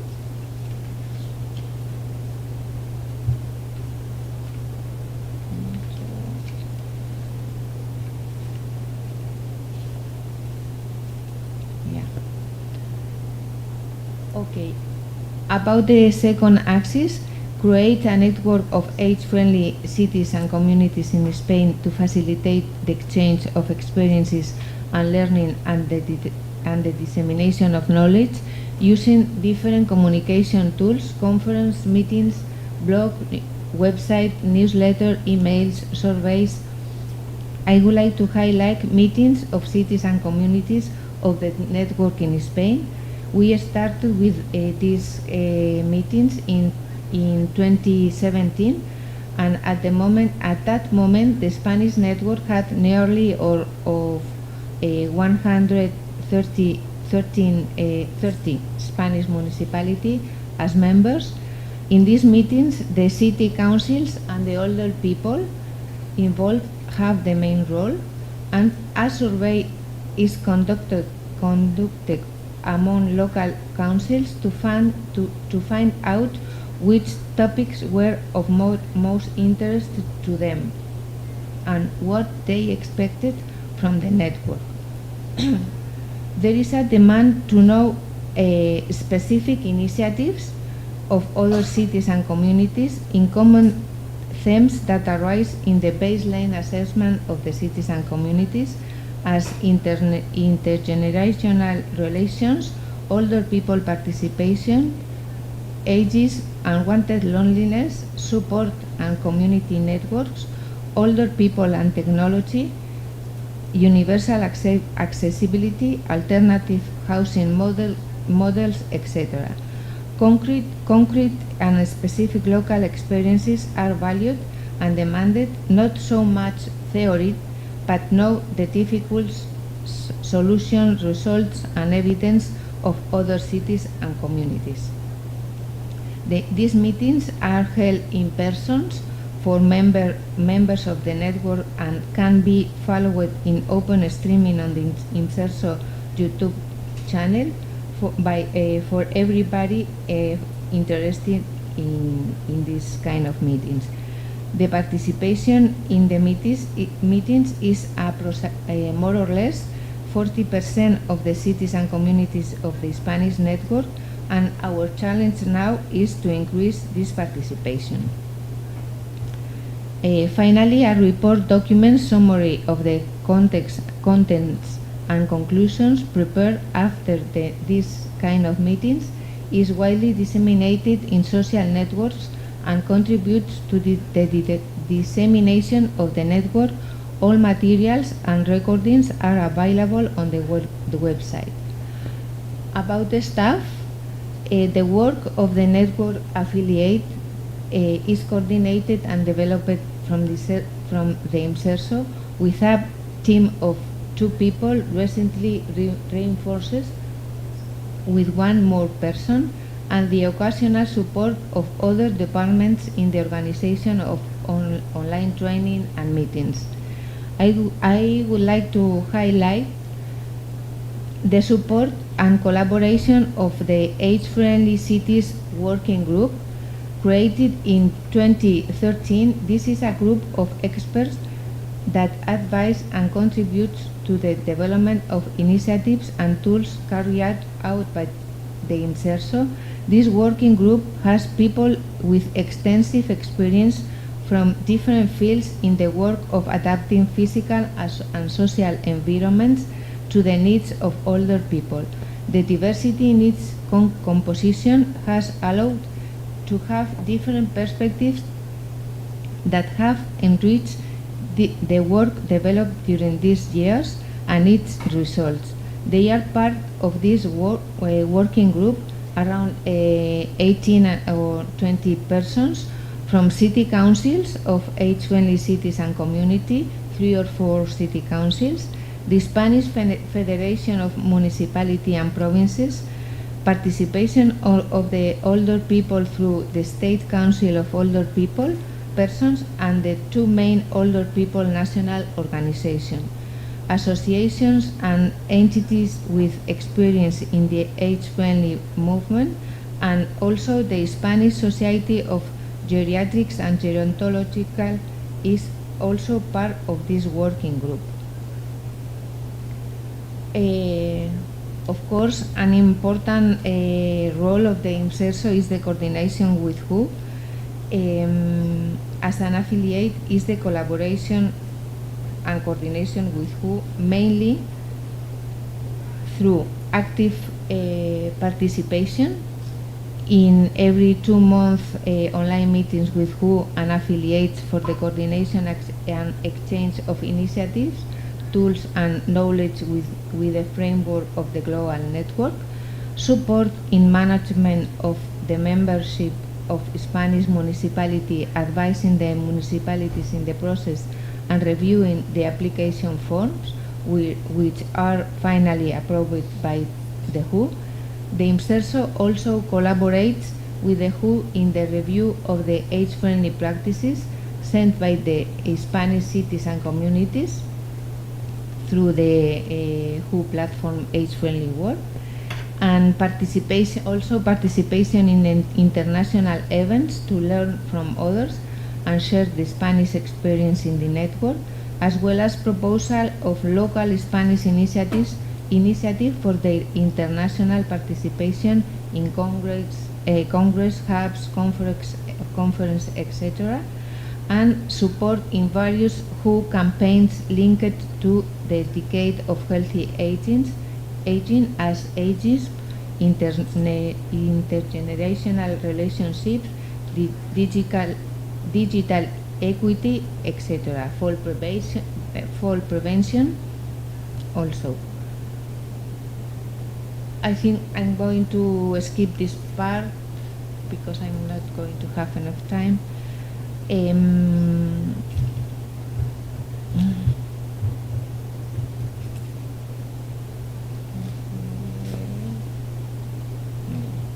Okay.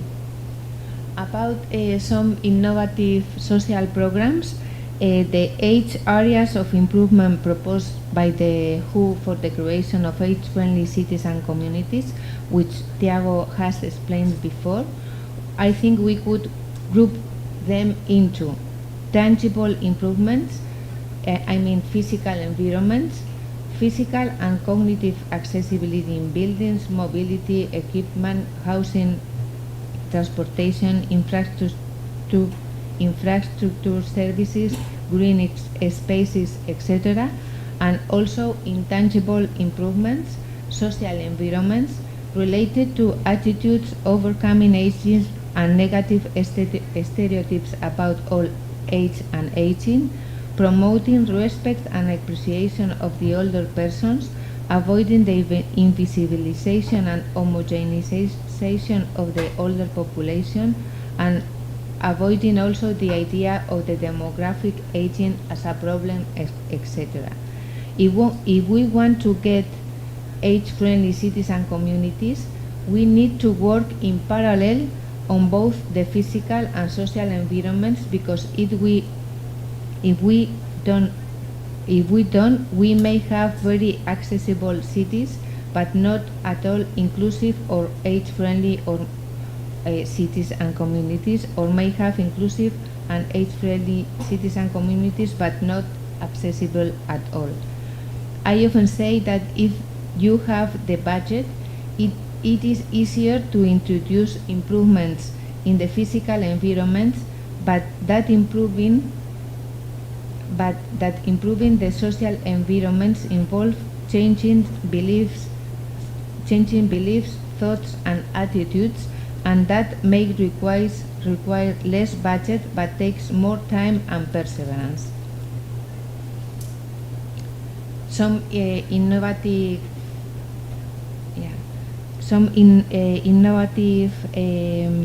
programs. Healthy and satisfactory aging requires a community environment, healthy social relation, and intergenerational solidarity that is a solid support and community local network. For example, in the city of Pamplona, the senior network We Are Neighborhood, We Make Neighborhood, promoted by the city council, aims not to create new services, but to detect the general needs or specific needs of older persons through this neighborhood network, to coordinate existing resources and solve them effectively. Another interesting initiative that began in the Spanish network and is spreading all the country are the age-friendly commercial establishment. For example, in Zaragoza, the Zaragoza Age-Friendly Commercial Established Network had a great reception in the city, and since 2015 has not stopped increasing the number of members of establishing, more than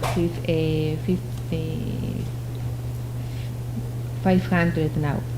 Its objective is to promote private initiatives that improve the age-friendliness of commercial establishment with criteria such as accessibility, comfort, safety, trust, and quality care.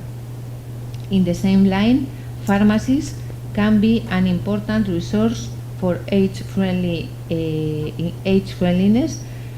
For example, the IMSERSO is collaborating with the pharmacies in a national strategy with the objective to convert this pharmacy network into a network for detection and early warning of situation of unwanted loneliness. The first action has been to provide pharmacists with the basic knowledge that will enable them to support the task of detection and early warning, improving their care and social work in the field of the unwanted loneliness. Of course, ageism is a transversal aspect in the creation of age-friendly environments, and the IMSERSO held several seminars to disseminate knowledge and raise awareness about ageism and planning nationwide awareness campaign. Okay, I'm going to pass. Yeah, here. Challenges ahead for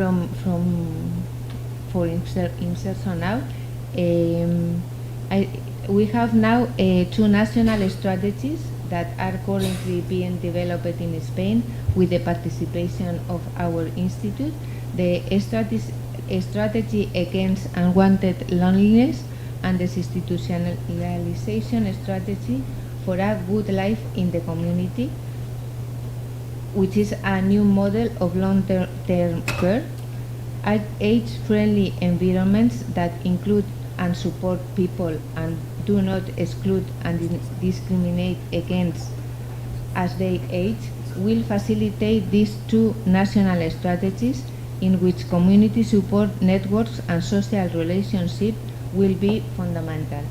Strengthening the work of IMSERSO as an affiliate to grow the network in Spain will be a priority. The involvement and coordination of regional sublevels in Spain, autonomous communities and provinces, is another important aspect to make the network grow in our country. Meetings with these regional institutions could contribute to achieve this. Also increase the visibility of the older people in the creation of age-friendly environments, their participation and contribution in these processes using the communication tools, the network meetings and the online training course.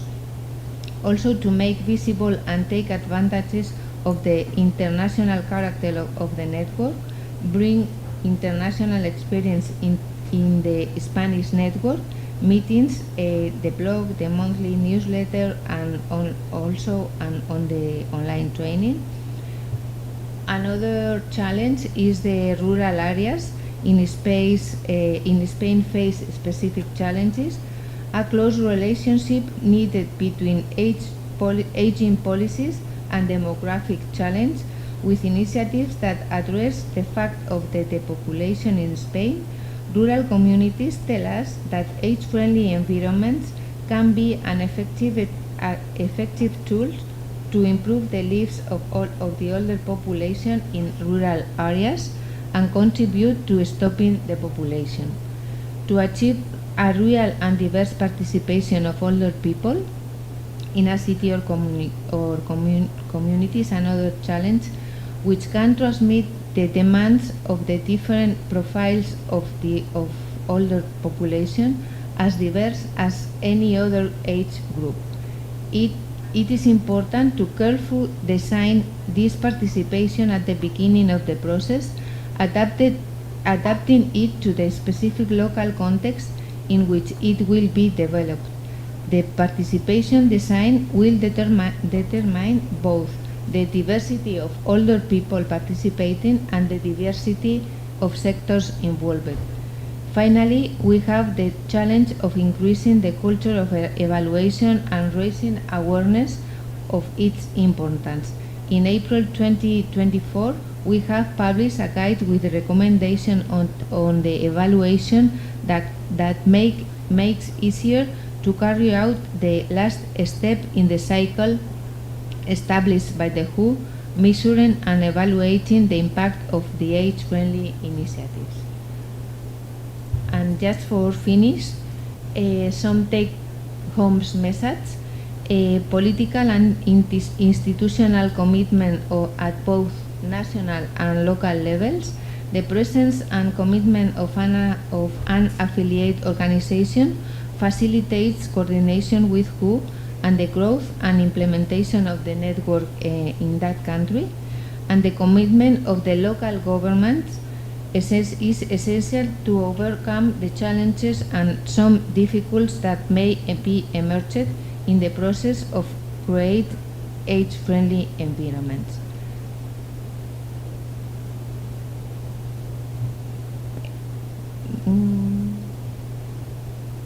Create and boosting the national network. I have noted, as Thiago said, that in the Republic of Korea, the number of Korean cities joining the network has increased. It may be a good time to start generating a national network for the exchange of experience and learning among these cities, making their work and achievement visible, which will for sure serve to attract other Korean cities to the network. The importance of communication in all that work, communication at national and local level and on age-friendliness processes and age-friendly initiatives and their impact is not only a tool for disseminating knowledge, it also serves us to place messages and in favor of healthy aging, the individual and collective role to achieve it involving society as a whole, and also to place messages to overcome ages. Visibility of the older people. The participation of the older people in the creation of age-friendly environments is essential, and making this participation and their contribution visible will also contribute to changing attitudes and perception about old age. Also, their involvement and visibility contributes to the sustainability of the process, and it is the older people themselves who demand and pressure its continuity. And finally, bottom-up knowledge provided by local governments. The reports of baseline assessment and action plans of the cities and communities are a rich and fundamental source of information for the INSERSO as the national agency in charge of public policies for the older population to be taken into account in the design of public policies appropriate to the reality. The INSERSO has recently published the qualitative research of diagnosis and plans of age-friendly cities and community in Spain, carried out in collaboration with the research group on aging of the Spanish National Research Council, and the objective was to find out the most frequent needs and demands of the older population in their place of residence based on the age-friendliness diagnosis and cities and communities. Thank you for your attention.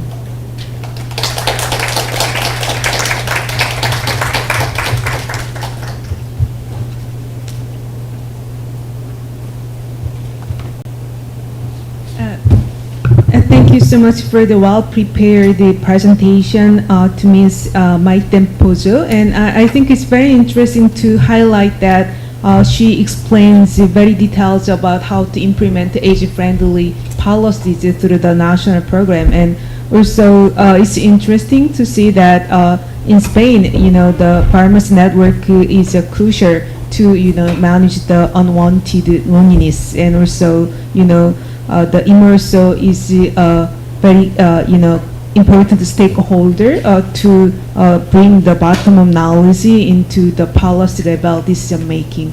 And now we are going to move to the panel discussion. So all three the presenters will come to the stage, and also I will moderate the session, and we will give the floor the discussions. So if you have any questions, there will be a chance to raise your hands and ask questions. And so speakers, would you please come to the stage?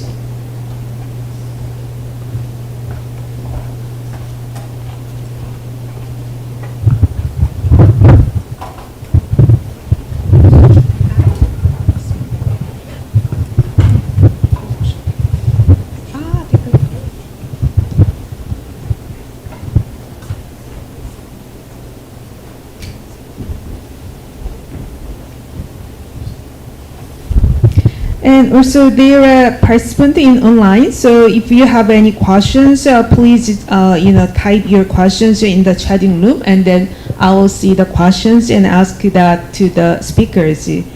Okay, so I'll ask the first question to the speakers, and so when you talk about the technology diffusion, you can see that all of us have a smartphone, right? Technology is so easily, implemented across the borders. But about the policy, it's not that easy to move from one country to another country. But I feel the ideas behind the WHO, the knowledge hub, and also the UN ASCAP, the dashboard, is that we share the knowledge and then learn from each other's practice. But I'm just curious about the policy diffusion, what's your insight, how to implement this kind of policy diffusion across borders using those, digital tools. So who will go first?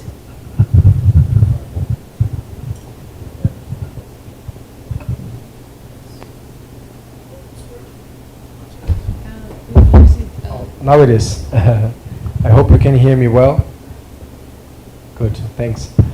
So that's a very interesting question, Professor Moon, because of course there's no single solution. There's no plug and play solution that works across the board. But of course we have a lot of interesting insights and examples from the community level all the way up to the national level. And I was quite pleased to see Peter's presentation, for instance, when they did the hard work of compiling some of those policies to help really people making sense of what others are doing and what works for them or not. And I'm sure that that's very much the case of Spain as well, as Maite presented. Now you can and we can build on examples that we already have, and part of the reason why we can do that easily is because we are organized as a network. So there are already lines of communication and exchange we can benefit from in developing our own policies and interventions, for instance, for bridging the digital divide.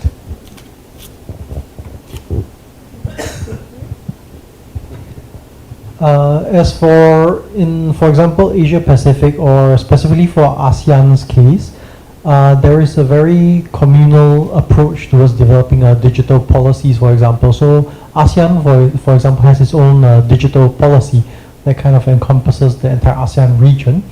And a lot of this is, of course, derived of other digital policies, like, for example, the EU's digital policy, for example. And it's meant to some extent to harmonize. So it's not too far off. And to that extent is also to invite companies to really extend their software and services out easily.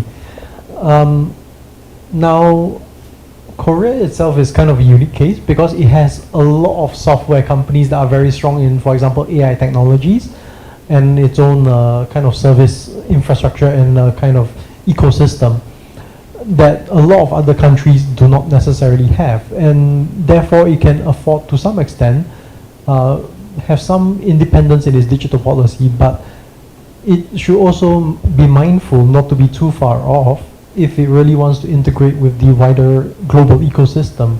So I think that's something that we have to just be aware of. Yeah. Okay.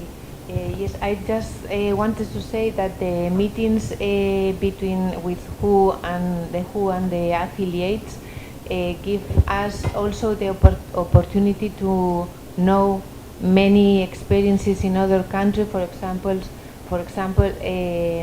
that now that IMSERSO is working in a national campaign for a world raising in ages, we have the example of UK and I think Ireland also. So we have all this material and we are going to take some ideas.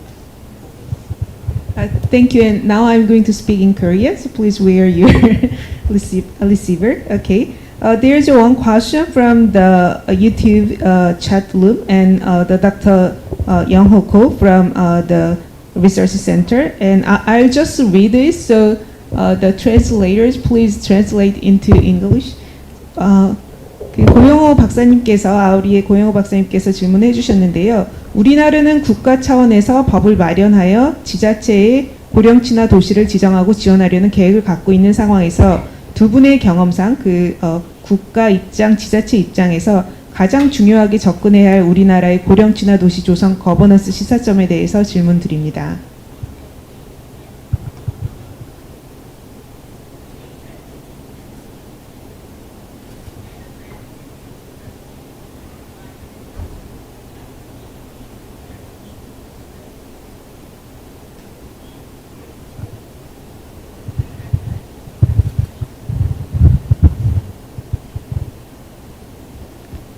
So implication into South Korea. Who will go first? I'm sorry, I hope that I understood well the question. I had some glitches, but I understand that the question is what Korea could do to maximize the work that is already being done here. Of course, we can. Korea will know best what works in your own context. What we've seen throughout the network over these more than 10 years, almost 15 years in the making, is that countries that have the whole ecosystem in place, all the way from the local to the national level, as we saw in the example of Spain, that also has an ecosystem cutting across different professional organizations. And I mentioned this in my intervention. It takes geriatricians, gerontologists, but also urban planners, engineers, nurses, digital experts. It takes different professional organizations. It also takes different sectors involved, transport, housing. So countries that manage to create that age-friendly ecosystem, as we call it, tend to perform better. And when it comes to the organization across the different levels of government, as I mentioned, because of that, the UN Decade of Healthy Aging actually calls for member states to develop those national programs for age-friendly cities and communities, because we saw that it works better. It works better particularly and especially for the communities, because it means that the communities will have the additional support that they need to create their own environments. Again, now I bring the example of Spain, and you saw Maite mentioning capacity building, financial support, organizing meetings across cities and communities, including rural communities, just so that they could learn from one another and maximize the work that they're already doing. And the good thing is that we have several examples within the global network. So whichever decision or solution that Korea decides to take, it can build on what others have already done and then adapt to what makes sense to the context of the country. Do you want to add more? So maybe to also add that there are some differences in the urban-rural context, and that we do have to be aware of the local differences that you encounter. for example, planning an age-friendly community for Seoul, it will be very different from somewhere like Gyeongju. So we do have to kind of interview the stakeholders and understand what's on the ground, what's available and what is missing, and fill in those gaps where necessary. In Spain, we just work in this orientation because we have adapted the guides or recommendation from the WHO to the Spanish context, and also every city council, every city or community has to adapt the process and the resources and the people involved and the sector involved and to the every local context. So local, the resources and understanding local is very important to implement these policies in South Korea. And now we are moving to the floor. So if you have any questions, please raise hands, and then maybe we will bring the microphone to there. Okay, the first question over there.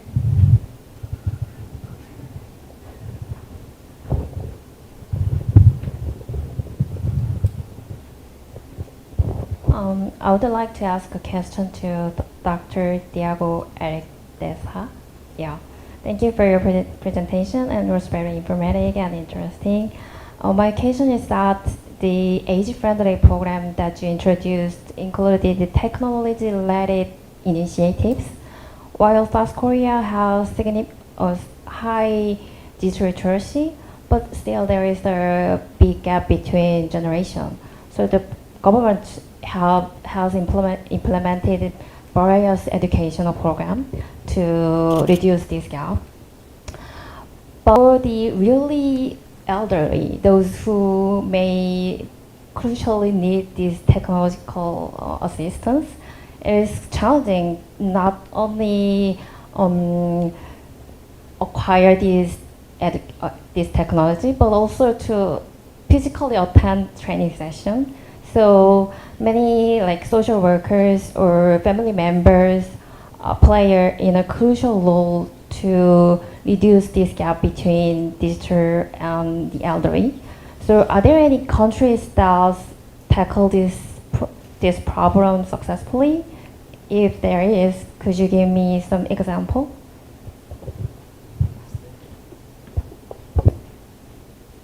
Thank you very much for the question. It's a very interesting question because indeed, I think the challenge for many of those programs, both local and national, is to make sure you reach the ones that are hardest to reach. Right? The ones that, for some reason or another, cannot attend, for instance, a training program for bridging the digital divide. So indeed, there are some very interesting examples on how to tackle this. One example that comes to mind now from the top of my head are initiatives that are home-based. In many countries, we affiliate programs develop what we call age-friendly homes programs, which tries to combine several services that are already provided by different parts of the government in a coordinated way, just so that all the people are not bombarded with different service providers coming to their homes.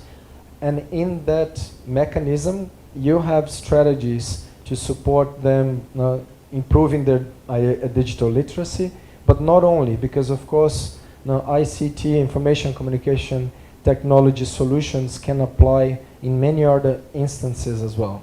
We have examples of telemedicine, we have examples of assistive technologies being used to prevent and recognize falls, particularly for those living alone. In some cultures, it's acceptable, and some older people would even like to be monitored, for example. And they're not necessarily frail, but they like the idea to be comforted with the fact that somebody is taking care of them remotely. There are other interesting examples of wristbands, and I know that you have one here, the 998, if I'm not mistaken. There are some interesting examples of wristbands that are used also for people living with dementia, because we know that sometimes it's important to easily recognize in case the person gets lost. So, to your question, there are several interesting examples on digital solutions, including for those that are harder to reach. So I invite you to have a look at the examples that we already have in the global network, and of course I'm happy to follow up bilaterally now, should you like to know more. Thank you. Okay, thank you for the answers. And any questions from the audience? Yes, please.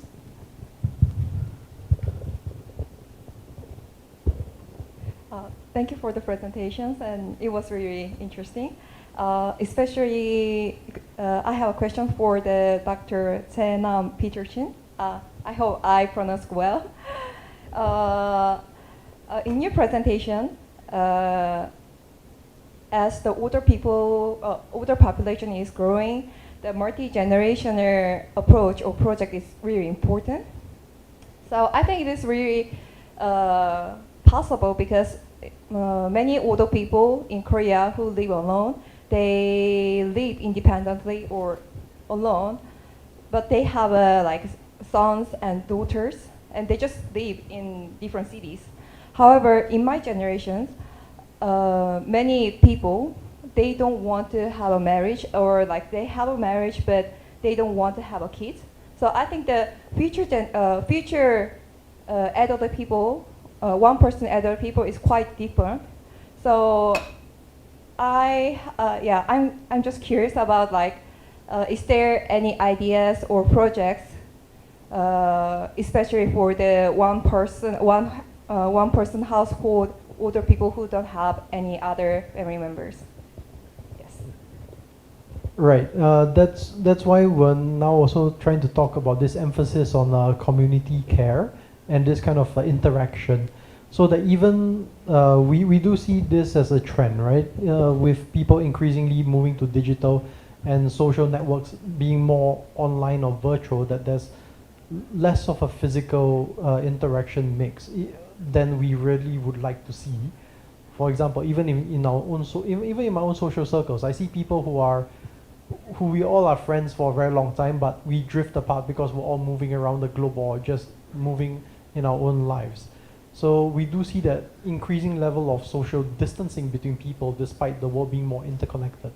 So how can we go about combating that? And I think this approach towards multi-generational community kind of environments is very important. And trying to get the children to mix with older persons as well. And not only that, because now with working adults, increasingly both parents are working, and increasingly you have maybe the children by themselves. And if you want someone to take care, okay, maybe it might not be your grandparents, might not be your parents, but might be a neighbor, for example. They could very well be interacting in the same environment, for example, in a cafe. Like, why wouldn't we have people interact with each other? Why not social spaces for older persons? Because these things can exist. We don't want people to be holed up in their house. As comfortable as I like my house, I don't want to be holed up in it 24/7 either. So we need to have this kind of social spaces for people to interact, whether it be a cafe, a social space, or some other kind of communal space where people can really interact with others, play board games, or just very simple kind of interactions, chat with each other, or just hang out. So these are important not only for the younger generation, but also for the older generation as well. And we need to recognize that these spaces need to be designed for both these multiple groups in mind. And thank you. And because of the time limit, we are a little bit behind the schedule, but there are several questions from the YouTube chat room, but I cannot cover all the questions, but I will cover the last question. And one person said that he or she is a student and asked the Miss Pojo, and this person is very interesting about Spanish pharmacy network, and I wonder if you can explain a little bit more about that. The pharmacy network, to deal with the loneliness. Yeah. This is just a new strategy that the IMSERSO is organizing with the High Council of the Pharmacies in Spain, and is just starting. And the first step was to train the pharmacists to know better about age, 80s, older age, and know how to detect some sign of alarm if old person is not good, or if he feel alone or something like that. But it's just starting now. It's very interesting. So in Spain, the pharmacists are trained as gatekeeper to deal with the important social issues related to aging. And thank you so much for attending the press session. We'll have a very brief, like a 5-minute coffee break, and then we'll get back and for the session 2. And thank you so much, and thank you.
저희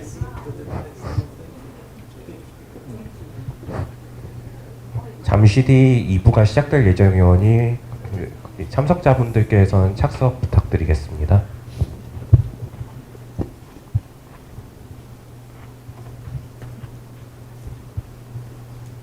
네. 2부 세션 시작하겠습니다. 네. 안녕하세요. 1부 고령친화 모델 세션에 이어서 2부 한국의 사례와 시사점 자장을 하게 된 동의대학교 사회복지학과 임용입니다. 반갑습니다. 저는 노인 돌봄을 주로 연구하고 있고 부산광역시 세계보건기구 고령친화도시 2013년에 가입할 때 기초연구를 수행했었습니다. 일부 세션을 통해서 세계보건기구 고령친화도시 그리고 아시아 태평양 지역의 인구 변화 및 노인 정책, 마지막으로 고령친화도시 추진 사례로 스페인 경험에 대해 발표를 드렸습니다. 세 분의 발표를 통해서 고령친화도시의 중요성과 고령친화도시를 조성하기 위해서 무엇을 해야 하는지에 대한 이해를 높일 수 있었습니다.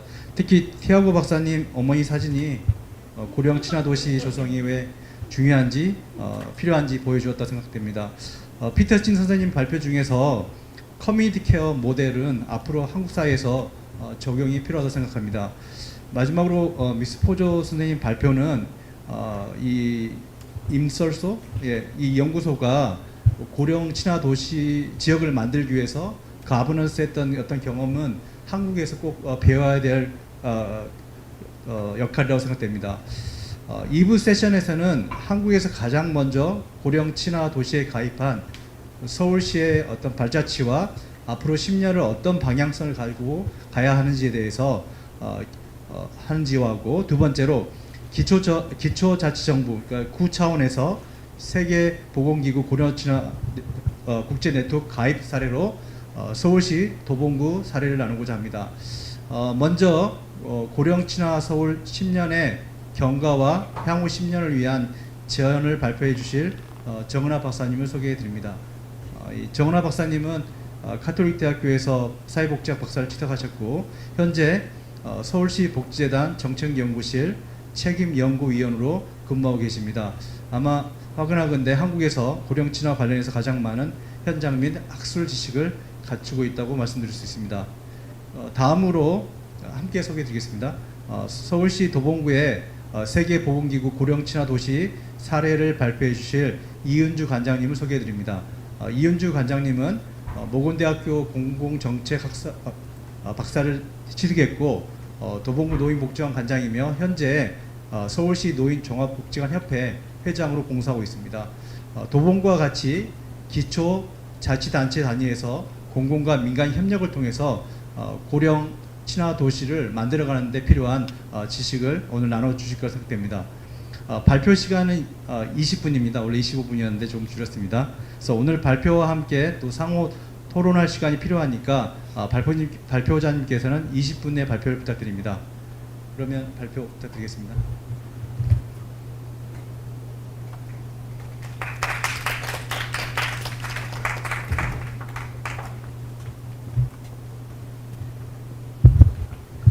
네, 안녕하세요. 서울시 복지재단 정은하입니다. 네, 정말 오랜만에 서울시 사례를 이렇게 공개적으로 발표를 하게 되는 것 같습니다. 앞서서 해외 연사분들의 사례 잘 들었고요. 굉장히 많은 도움이 되었습니다. 저는 이제 서울시가 2013년에 처음 대한민국에서는 고령친화도시 국제 네트워크에 가입을 했는데요. 그 이후에 어떤 변화들이 있었고 그리고 어떤 노력을 해왔는지, 그리고 제 나름대로 앞으로 이런 점들을 조금 보완해서 발전 방안을 만들어 보면 어떨까 생각하는 부분들을 좀 얘기를 드리려고 합니다. 발표 자료가 좀 다소 많은데요. 좀 오랜만에 저도 발표를 하는 거라 좀 많은 것들을 보여드리고 싶어서 자료가 좀 많은 대신 빨리빨리 스킵하면서 진행하도록 하겠습니다. 발표 내용은 크게는 5가지로 구성이 되어 있고요. 예, 이 정도. 이제 뭐 서술적인 부분들은 앞서서 뭐 티아고 선생님이나 다 얘기해 주셔서 좀 넘어갈 내용들이 많습니다. 우선 고령친화도시가 어떻게 추진되고 있는지 전반적인 상황들, 뭐 전 세계적인 부분들을 앞서 얘기하셨지만 이제 서울시 상황을 조금 더 확대해서 보려고 대한민국의 상황을 좀 더 확대해서 보려고 하고요. 예, 뭐 그 앞으로 이제 고령화, 고령 사회 그리고 초고령 사회가 된다라고 보통 이제 노인 인구가 21%가 넘어가면 슈퍼 에이지드 소사이어티라고 얘기를 합니다. 이런 미래가 이제 몇십 년 후에 크게 얼마 남지 않은 상황이라는 걸 이제 대륙별로 보여주는 뭐 지표들도 있고요. 그리고 뭐 제가 제시한 자료들에 보면 이제 앞으로 2050년 정도 되면 어느 나라가 가장 고령화가 심하게 되어 있을까 보여주는 내용인데 우리나라가 고령화 정도가 굉장히 심하다고 얘기하는데 이 내용 보면 약간 충격적이긴 합니다. 지금 현재는 이제 일본이 가장 나이 든 국가로 얘기가 되고 있는데 2050년 정도 되면 우리나라가 이제 두 번째 줄에 있습니다. 홍콩이 더 높네요. 거의 40%에 가까운 고령화율을 보여주고 있습니다. 그래서 그만큼 심각하다는 얘기고요. 지금 현재 대한민국 특히 서울시 같은 경우는 노인 인구 65세 이상 노인 인구 비율이 18.5% 정도 됩니다. 지금 이게 작년 말 기준이라서 아마 지금은 19% 정도 됐을 걸로 생각하고 초고령 사회의 기준이 21%인데요. 아마 이 비율에 도달하려면 26년 정도이면 도달할 걸로 생각을 하고 있습니다. 이게 서울시 안에서도 이제 서울시가 꽤 크잖아요. 서울시 안에서도 자치구별로 보면 또 고령화 비율이 약간씩 다릅니다. 서울시는 25개의 자치구를 갖고 있는데요.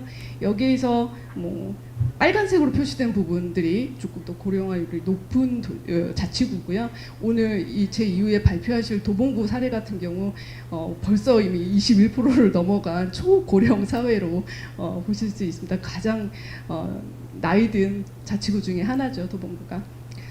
이게 고령친화도시 관련한 개념들이 이렇게 대두될 수밖에 없었던 것이 이 고령화률이나 노인 인구가 많아지는 현상이 우리나라뿐만 아니라 전 세계적으로도 이제 굉장히 오래 전부터 몇십 년 전부터 경고되어 왔고 우리 어떻게 돼야 되나 뭐 대응을 어떻게 해야 되나 굉장히 걱정을 많이 하고 있었던 상황이었고요. 그렇기 때문에 유엔을 중심으로 해서 굉장히 여러 번의 뭐 권고, 뭐 선언, 원칙 이런 것들이 계속 만들어지고 오랫동안 거론이 되어 오다가 이제 2007년에 앞서 보여주신 가이드가 개발되고 2010년부터 뉴욕시를 시작으로 해서 네트워크 결성이 시작됐습니다. 뭐 이 내용들은 앞서 얘기해 주셨기 때문에 넘어가고 여기에서 얘기하는 고령친화도시에서 얘기하는 게 이제 8대 영역이라는 거. 그리고 크게는 물리적 환경과 사회적 환경으로 나누어 볼 수 있는 8대 영역을 제시했고 사실 제가 볼 때 이제 우리 국내에서 가입하는 사례들, 뭐 실행계획 수립한 내용들을 보면 이제 이 내용에 얼마나 많은 영향을 받았는지 알 수 있고 서울시 사례만 해도 좀 더 노인 복지에 대한 생각들을 굉장히 다양하게 우리가 노인 복지 그리고 노인들이 많아지는 사회에서는 어디까지 어떤 부분을 신경 써야 되는가에 대해서 굉장히 그 관점을 넓혀주는 그런 역할을 했었다고 생각합니다. 굉장히 중요한 지표가 되어 왔었고요.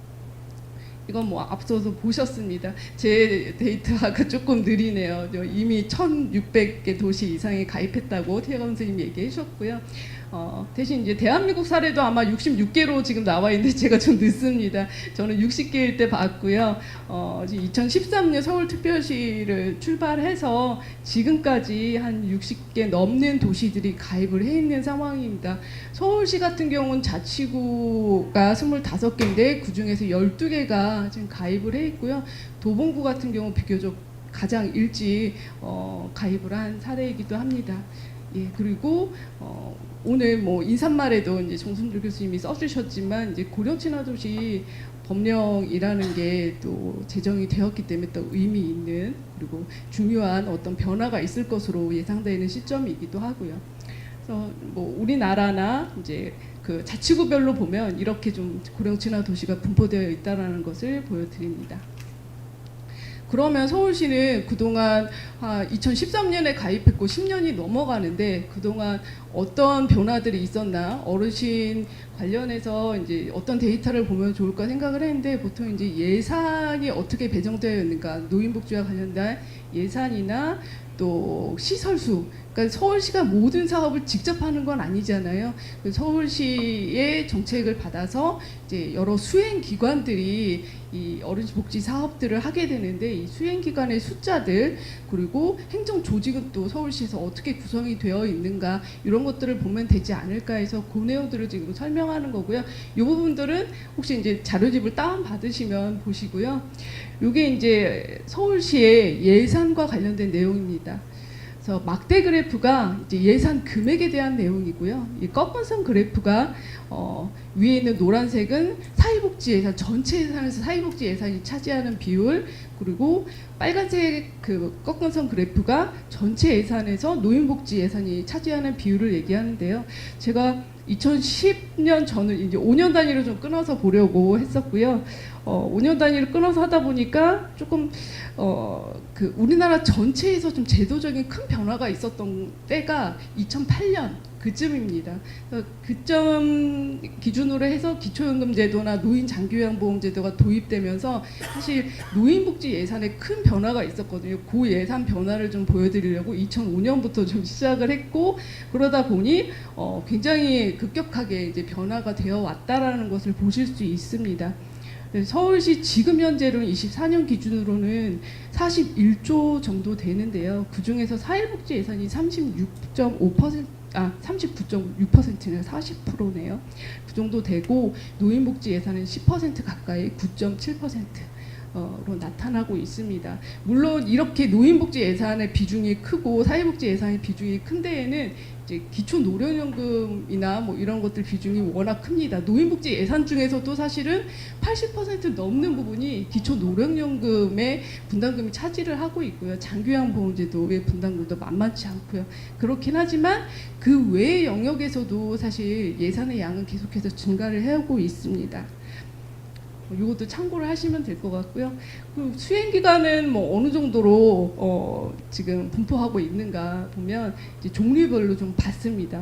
주거복지, 아까 그 저기 싱가포르 사례도 보여주셨지만 저도 싱가포르 가서 정말 많이 배웠었거든요. 주거복지 사례 같은 경우 보면 저희가 많이 노력을 하고 있어서 지금 많이 늘어나고 있고, 의료복지가 이제 롱텀케어랑 좀 연관되어 있는 부분들이 많습니다. 그래서 요양시설 수도 늘어났고, 지금 가장 눈에 띄는 게 여가복지와 재가복지 3,978개, 재가복지 2,030개 인데요. 여가복지 수가 엄청나게 많죠. 이게 경로당, 우리나라에 그 점점이 찍혀 있는 소규모의 경로당 규모가 굉장히 많기 때문에 지금 3,500개가 넘거든요. 그래서 요것들이 포함되어 있고, 이제 노인복지관이 있습니다. 우리 도봉구 발표해 주실 분도 도봉구 노인종합복지관 관장님이시고 굉장히 중요한 역할을 하고 있어요. 그러니까 재가복지 시설들 또 늘어나고 있고, 그리고 일자리 기관, 노인보호기관, 학대 예방이나 뭐 이런 기관들도 있습니다.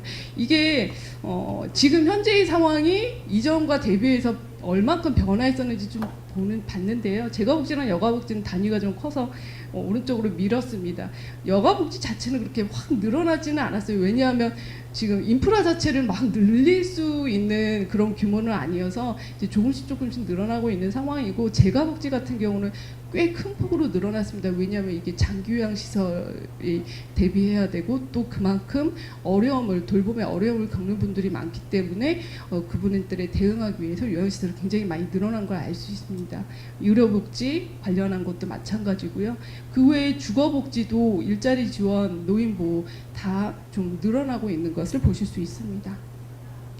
지금 서울시 같은 경우는 조직을 막 따끈따끈하게 올해 7월에 좀 조직 개편을 했습니다. 원래 복지정책실 안에 기획관 한 분이 있고, 그분이 이제 복지정책 관련한 모든 과를 총괄하고 있는 방식이었는데, 복지기획관과 돌봄구독정책관, 지금 두 분 연자님들께서도 다들 이제 그 롤리네스라는 그 고독에 관련된 부분들을 다 중요하게 말씀을 해주셨는데, 그 돌봄구독정책관을 별도로 신설을 하면서 여기에 어르신 복지과를 포함을 시켰습니다.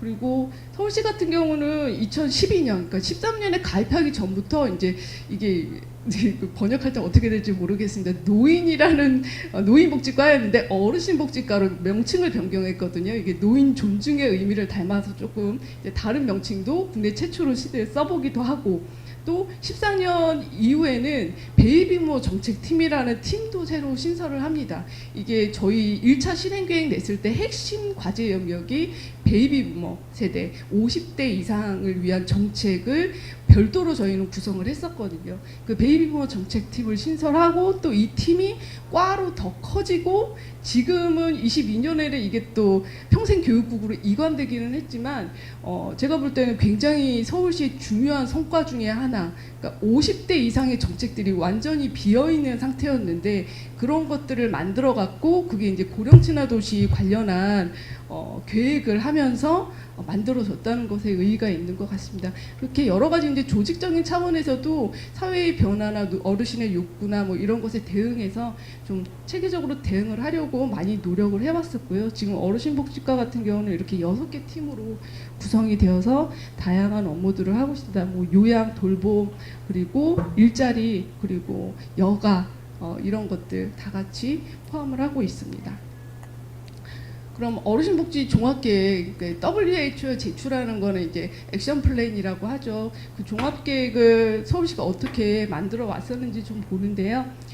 저희가 2013년에 가입할 때는 이미 13년에 15년에 3개년 계획을 12년에 이미 발표를 했었고요. 대시민 발표를 했었고, 이제 13년에 이 계획을 이제 번역을 해서 제출을 했습니다.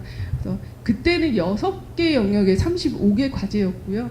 WHO는 8개 영역이라고 하는데 왜 6개 영역일까 궁금하실 텐데, 물리적 영역, 이제 주거, 교통, 그리고 외부 환경과 시설 이런 부분들은 저희가 그냥 환경 부분으로 통합을 해서 넣었고, 존중과 세대 통합이 의사소통과 뭐 존중 뭐 이런 부분들 2개 영역을 합쳐서 구성을 했습니다. 그래서 실질적으로는 내용상으로는 8대 영역을 다 포함을 하고 있습니다. 그 대신 조금 새로운 부분으로서 추가된 부분이 있다면 맨 앞에 있는 제2 인생 설계 지원이라는, 요게 이제 베이비 부머 정책의 근간이 되는 거죠.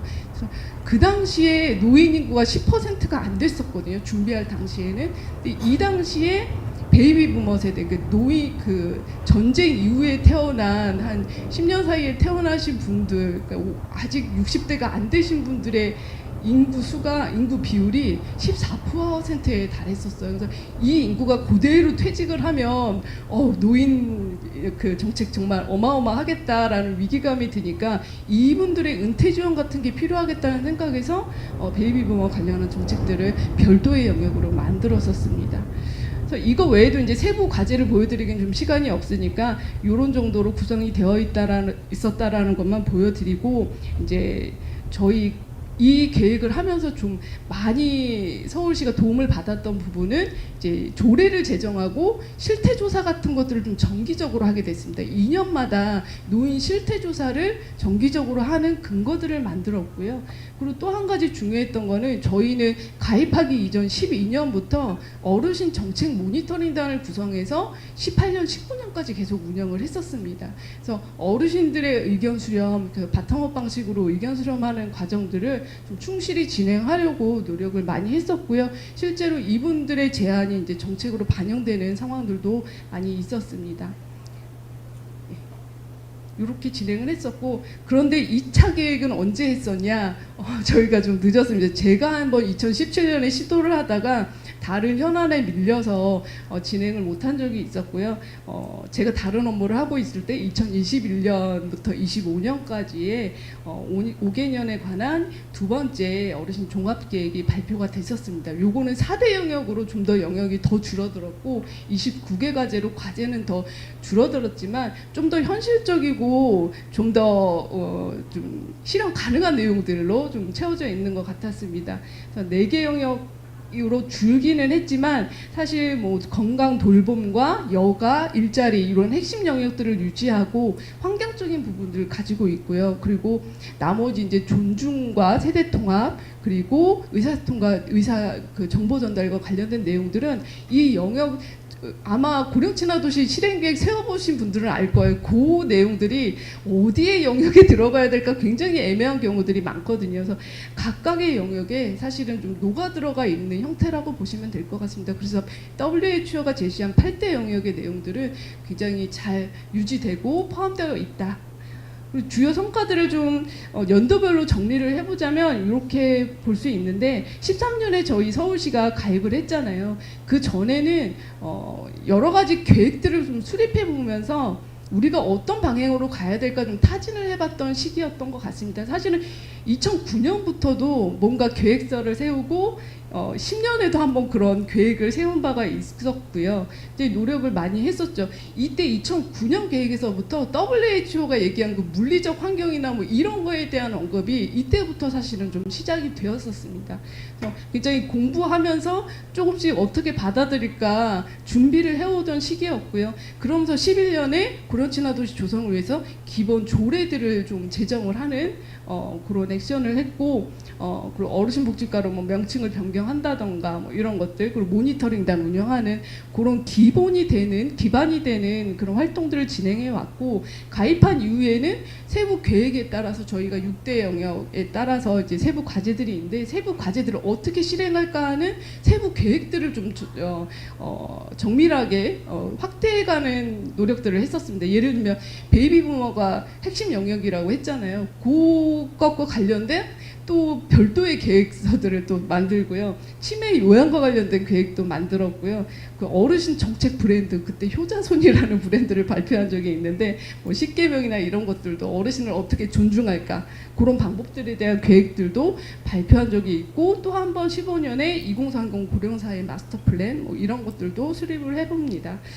그 외에는 이제 좀 실질적으로 아시아태평양 네트워크도 해볼까 해서 시도를 했는데 잘 되지는 않았지만 시도도 해봤었고, 또 한 가지는 저희가 그 일종의 그 해외에서는 에이지 브랜드 비즈니스라고 그 상점 대상으로 해서 고령친화적인 변화를 좀 유도하는 그런 사업들이 많이 진행이 되고 있는데, 그런 시범사업 관련한 것도 실질적으로 해봤었습니다. 여기 이제 모니터링당 활동들 참고적으로 보시라고 했던 거고요. 그 세부 정책 관련된 주요 성과들도 좀 스킵은 하겠습니다. 근데 내용들은 이제 50+ 센터가 어떻게 확대되어 왔는가 보여주는 거고, 이제 일자리 관련한 영역들도 굉장히 많이 발전을 해왔었고요. 그리고 돌봄 관련해서는 이제 돌봄의 질에 대해서 많이들 얘기를 하고 있습니다. 그래서 돌봄 종사자 지원센터를 만든다든가, 그리고 돌봄 인증제, 돌봄기관에 대한 인증제도 운영하는 방식들, 이런 것들이 좀 계속 발전해 왔었고요. 그리고 식사 같은 경우도 이제 어떻게 하면 건강집으로 제대로 드릴까 좀 더 발전하는 모습들을 보이고 있습니다. 그리고 아까 이제 티아고 선생님이나 다른 분들도 많이 사례 주셨는데, 그 AI나 IoT 그리고 스마트 테이블을 이용한 뭐 스마트 경로나도 많이 하고 있거든요. 이런 사업들도 이제 주요한 성과라고 볼 수 있습니다. 저희 지원주택 관련해서도 저희가 사실 주택 관련해서는 좀 정책적으로 좀 부족한 부분이 많은데, 새롭게 노인 맞춤형 지원주택을 제공하려는 노력들도 지금 계속 그 향상되고 있습니다. 그래서 앞으로 이제 서울시의 정책 방향은 어떻게 가면 좋을까, 이런 것들을 고민해 보면 저희 서울시에는 좋은 데이터들이 많이 쌓이고 있습니다. 그래서 서울연구원을 중심으로 해서 복지 실태조사가 2년마다 한 번씩 진행되고 있고요. 또 저희 재단에서는 노인복지 실태조사가 2년마다 조례에 근거해서 진행이 되고 있는데, 이런 자료들을 이제 연도별로 좀 비교를 해보면 뭐 시민들이 무엇을 바라는지, 어떤 생각을 하는지, 특성이 어떻게 변하는지 이런 것들이 좀 보이더라고요. 그래서 그런 내용들 보면 이제 돌봄에 대한 내용들, 근데 그것보다도 더 중요한 게 이제 주거에 대한 것들 욕구가 굉장히 높다라는 것을 알 수 있고요. 뭐 그리고 노인에 대한 중요성도 굉장히 높게 나옵니다. 그리고 그 노인복지 실태조사 기초로 해서 보면 이게 헤드가 잘못됐습니다. 2022년 가장 최근, 지금 24년은 지금 현재 진행되고 있어서 22년이 최근 데이터인데, 22년과 16년에 처음 이제 지금의 형태로 조사 항목을 꾸려서 진행을 하기 시작했거든요. 그걸 이제 비교를 해보니까 대부분 항목들이 좀 비슷하게 유지되는 것들이 있는데 좀 눈에 띄는 부분들이 노인들의 이동에 관한 것들이 많이 바뀌어요. 그러니까 자가 운전하시는 분들이 좀 많아지는 상황이더라고요. 그래서 그런 것들도 정책에 있어서 좀 고려를 해야 될 것 같고, 여가 활동 같은 경우 이제 자원봉사 활동이나 학습 활동의 비율이 조금 높아졌어요. 이런 것들도 정책에 좀 고려해야 될 요소가 아닌가. 그리고 일자리에 대해서 뭐 퇴직 연령도 조금 높아지고 있고요. 노인 연령에 대한 인식이 2016년에는 몇 세부터, 지금은 저희가 65세라고 이제 65세부터 노인이라고 뭐 이렇게 개념적으로 하고 있는데, 실질적으로 몇 세부터 노인이라고 생각하세요라고 하면 71세라는 응답이 평균적으로 나옵니다. 근데 이게 22년에는 72.6세로 더 높아집니다. 사실 이제 그 이하의 연령은 노인이라고 생각하지 않으시는 거죠. 그래서 이런 식으로 계속 생각도 많이 바뀌고 상황도 많이 바뀌고 있습니다. 이런 것들이 이제 정책적으로 좀 고려돼야 될 거고, 제가 조금 생각을 해본 부분은 이 고령친화도시 8대 영역이 이제 굉장히 중요한데, 사실 노인의 노세 단계 같은 것들하고 좀 결합을 해서 보면 어떤 부분은 좀 건강한 노인 중심, 어떤 부분은 좀 노쇠한 노인을 중심으로 해서 정책이 구성되어 있는 것들을 볼 수 있고, 또 이것도 블로그로 좀 봐보면 고령친화 환경이나 존중 및 사회통합 영역은 사실 어떤 단계에서도 다 동일하게 좀 고려가 되어야 되는 요소이거든요. 그런 것들도 정책적으로 고려됐으면 좋겠다라는 말씀을 드리고 싶었고, 특히 이제 이렇게 보면 이제 웰다잉 뭐 이런 것들, 그리고 일시적으로 악화되는 상황은 제가 한번 넣어봤는데, 그런 경우에 대해서 좀 뭔가 WHO에서도 그렇고 저희 제도적으로도 약간 빈 공백이 있는 것 같다. 사실 이제 좀 약간 개인적인 얘기지만 얼마 전에 저희 아버지가 돌아가셨는데 1인실에 계셨음에도 굉장히 좀 본인에게도 그리고 가족들에게도 굉장히 좀 비인간적이고 너무 서운하고, 이 마무리 상황이 너무 좀 그 안타까웠던 상황들이 있어요. 근데 그걸 보면서 우리나라에서는 그래도 지금 노인 인구가 굉장히 많아지는데 죽음을 맞이하는 과정에 대해서는 제대로 제도나 뭔가 지원하는 내용들이 없구나라는 걸 좀 절감을 했었습니다.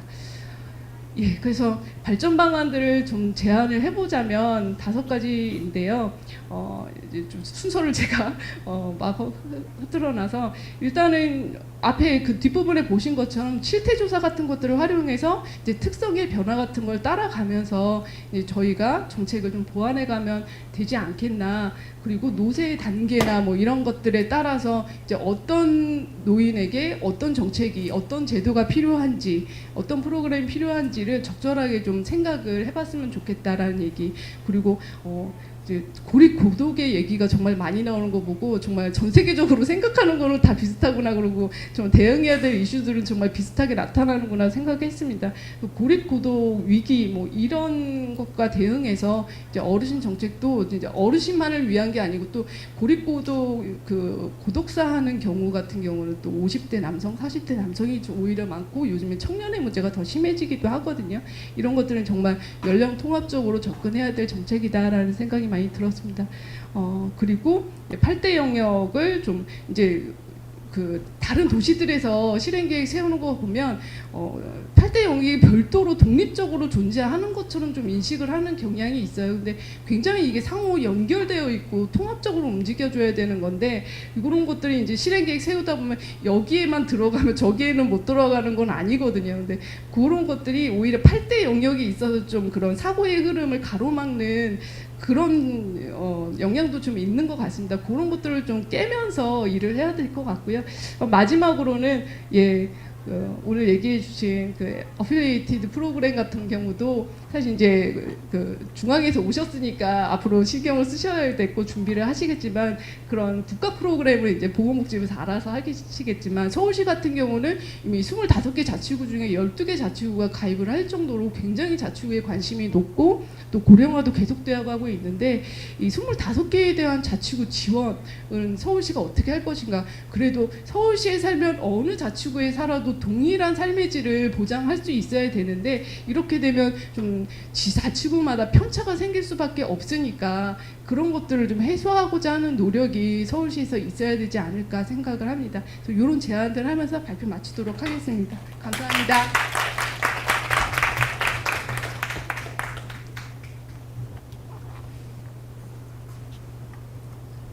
네, 정은하 박사님 시간 맞춰서 발표해 주셔서 감사합니다. 그럼 다음 이어서 이은주 관장님 발표 듣겠습니다.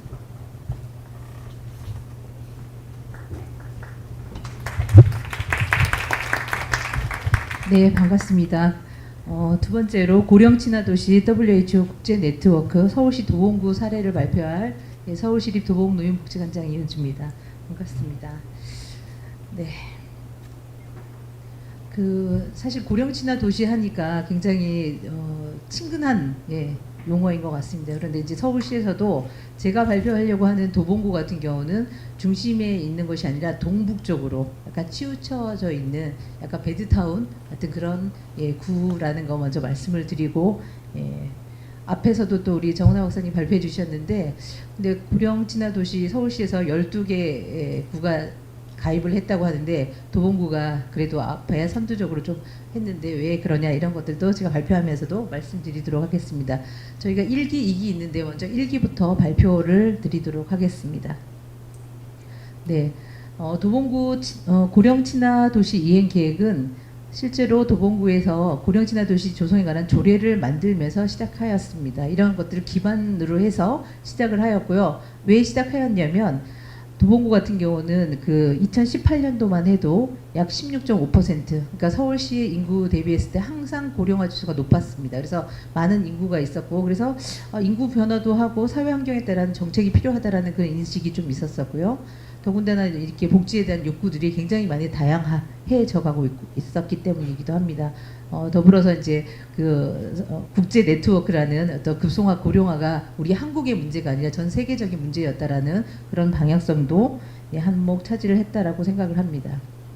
그래서 실제로 사실 고령친화 도시에 가입해서 이렇게 2기까지 갔다라고 하면 이걸 어떻게 가입을 하고 어떻게 준비를 하지? 라고 궁금해하시는 분들이 많을 것 같습니다. 그래서 아마도 오늘 제 발표는 첫 번째 준비를 했던 과정들을 조금 설명하는 것 쪽으로 얘기를 하면 이제 막 고령친화 도시를 가입하려고 하는 데는 조금 좀 가이드가 되지 않을까 이렇게 생각을 합니다.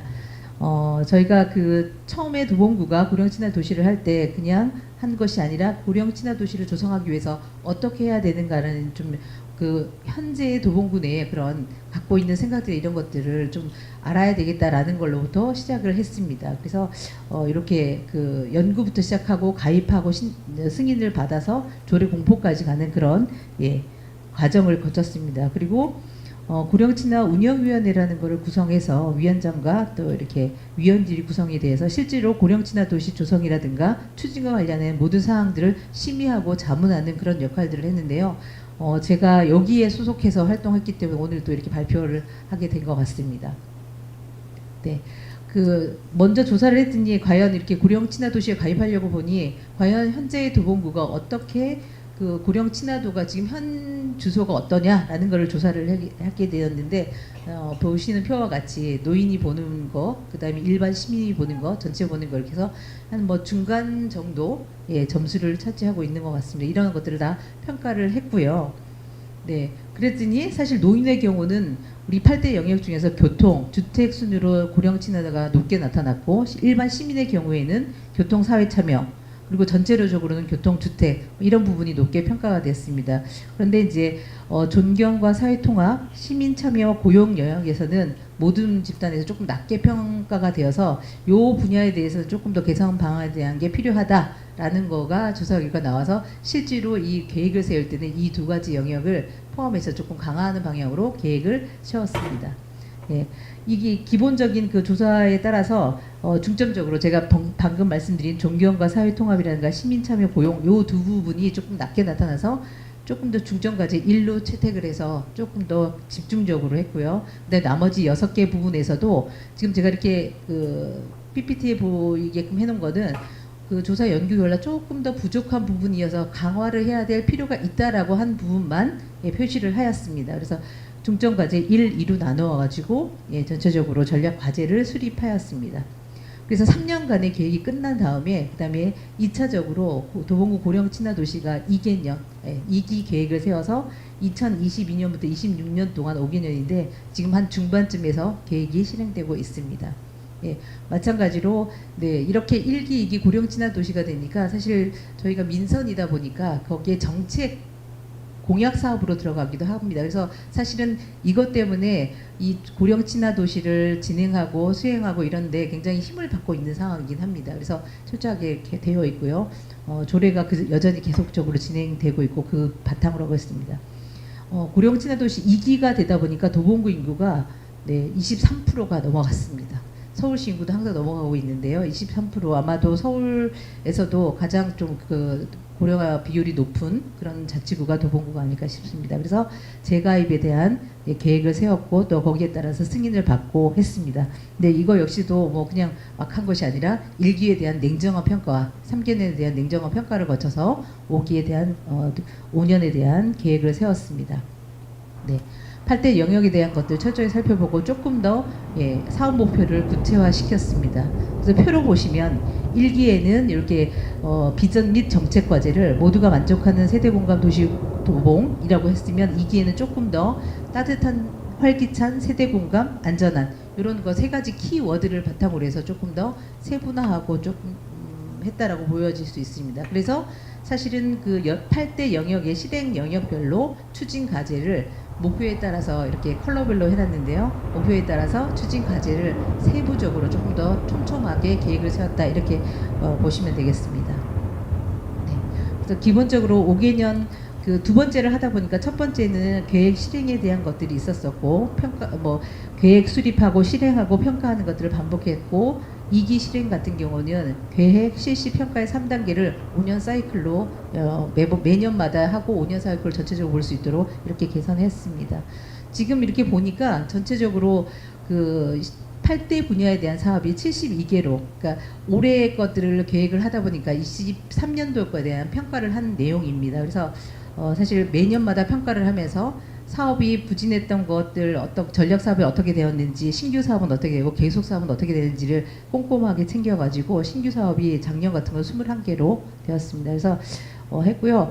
아까도 말씀드린 서울시 같은 경우도 시정이라든가 구 자치구도 구 정책으로 진행될 때는 이게 정책의 힘을 받아서 진행이 됩니다. 그래서 사실 이게 8대 영역으로 나누다 보니까 이게 어느 부서에서 해야 돼? 복지 관련한 부서에서만 해야 되나라는 그런 의구심이 좀 있을 수 있는데요. 도봉구 같은 경우는 이렇게 기본적인 복지 정책과뿐만 아니라 여기 보면 뭐 교통, 주택 이런 게 있다 보니까 공원여가과라든가 교통행정과 등 다 들어가 있고, 예, 당연히 민간 협력이 잘 되기 때문에 공공하고 민간기관의 협력이 잘 되는 구라고 좀 소문이 나는 데가 도봉구인데요. 그러다 보니까 저희 기관을 비롯한 다양한 사회복지 기관들이 여기에 같이 포함이 되어서 이 사업들을 수행을 하였다고 보시면 되겠습니다.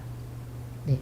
올해 같은 경우는 이제 8대 분야에서 77개 사업이 진행되고 있고요. 신규로 하는 사업이 7개입니다. 네. 그리고 이제 자꾸 신규만 생기냐 그게 아니라 살펴보면 또 여기서는 발표하는 부분에는 없지만 또 이렇게 소멸되는 사업들 조금 더 확장돼서 신규 사업으로 넘어가기 때문에 소멸되는 사업들도 한 3개 정도가 있었다고 말씀을 드릴 수 있겠습니다. 네, 여전히 고령친화 조성위원회가 감독을 하는데 사실상 1기의 고령친화 도시를 조성하는 데는 굉장히 위원들의 역할이 좀 컸을 수 있는데 이제는 저희가 1기도 지나고 2기를 하다 보니까 이제 사실 비상설위원회 형태로 해서 조금 더 안건이 발생했을 때마다 구성을 해서 진행하고 있다. 이렇게 위원회가 살짝 바뀐 거, 변경된 것도 말씀드립니다. 그러면 이걸 어떻게 잘 진행되고 있는지를 파악할 수 있을까라는 게 인데 그래서 저희가 요거는 고령친화 모니터링단을 운영하는 걸로 되어 있습니다. 그래서 각 저희 지역에 보면 지역사회 보장 협의체가 있습니다. 그래서 거기서 청소년 분과, 아동 분과 등등 여러 가지 다양한 분과가 한 10여 개 분과가 있는데 그 중에서 노인 분과, 어르신 분과에서 이제 실제로 고령친화 도시에 대한 사업들이 잘 진행되는지에 대해서 모니터링을 하는 그런 충실한 역할들을 하고 있습니다. 그래서 사실 도봉 구민으로 고령자 및 사회 취약계층에 대한 시민 의견을 수렴하고 어르신들 입장에서 일상 속 불편한 사항은 뭐 없는지에 대한 개선안도 제안을 하기도 하고요. 그다음에 어르신들을 역량 강화할 수 있는 정책에 대한 것들도 같이 계획하고 집행을 하기도 합니다. 그리고 고령친화에 대한 이행계획, 특화 사업이라든가 이런 부분들 실제 진행하는 거 계획 세웠던 사업들이 잘 진행되고 있는지 또 새로운 사업은 어떤 걸 할 수 있는지에 대한 것들도 제안을 하고 있습니다. 그래서 전반적으로 고령 친화 관점에서 다양한 의견이나 이런 것들도 하고 홍보도 하는 사업들을 하면서 모니터링단이 운영하고 있다, 이렇게 말씀을 드리겠습니다. 사실 이제 여러 가지들 활동이 많은데 제가 사진으로는 사실 8개 영역으로 아까 보셨지만 77개 사업이 있어서 다 실을 수가 없었습니다. 그래서 그냥 핵심이 되는 내용들만 좀 뽑았거든요. 그래서 먼저 첫 번째는 지역사회 지원과 건강 서비스 분야에서는 맨 첫 번째 사진 같은 경우 치매 예방 활동가들 양성하는 거, 그리고 저희가 무료급식이라든가 어르신들 식사 관련한 것들도 굉장히 사업이 많은데요. 그래서 반찬 배달 같은 거 하는 사업들도 있고요. 그다음에 이제 어르신들 염색봉사 활동하는 다양한 그런 활동들 지역사회랑 연계해서 하는 사업들이 진행되고 있습니다. 그리고 두 번째로는 시민 참여와 고용 부분인데요. 올해도 지금 10월달에 계획이 되어 있는데 6번째로 일자리 박람회를 조인해가지고 같이 하고 있습니다. 그래서 실제로 고용 관련한 것들이 중요한 8대 분야에서도 중요하게 올라오고 있는 내용인데요. 그래서 일자리 박람회도 같이 하고 동행 일자리라든가 이런 것들도 같이 하고, 그다음에 이제 특이하게 배달 강좌라 그래서 강좌를 한다 그러면 구민들이 5명만 모여 있으면 3, 4, 5 모여 있으면 실제로 원하는 강좌를 가서 해드리는 걸로 해서 굉장히 많은 걸 했고요. 실제로 한 90여 개 프로그램에서 한 560명 정도 참여한 걸로 그렇게 파악이 되고 있습니다. 그리고 지금 보시는 것도 다 강의를 듣는 그런 사진이긴 한데 이런 강좌에 대한 것들도 많이 진행이 되고 있습니다.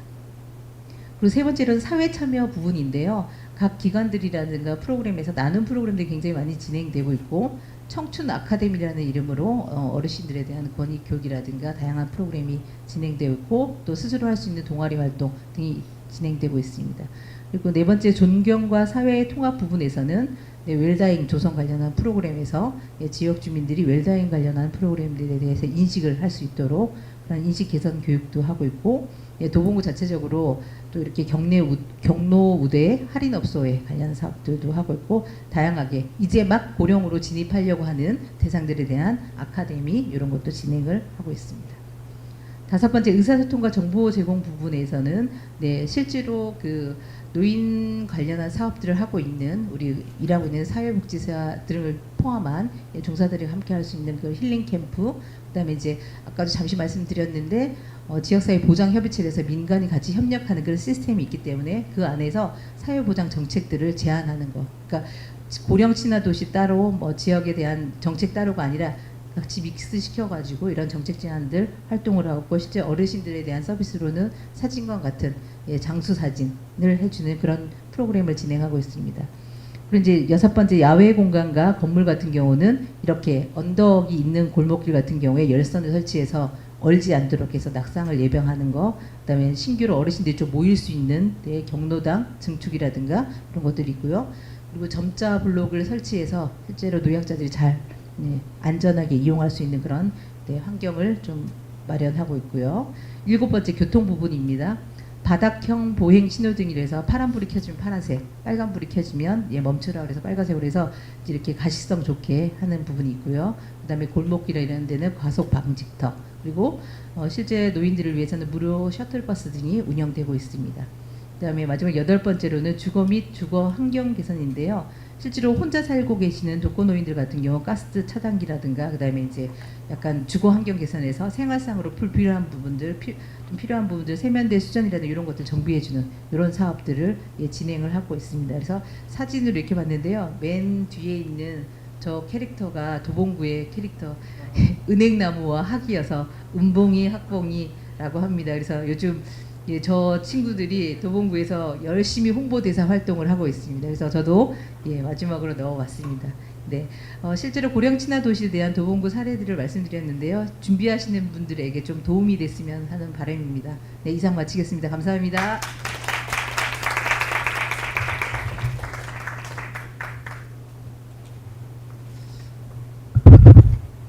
이은주 관장님 감사합니다.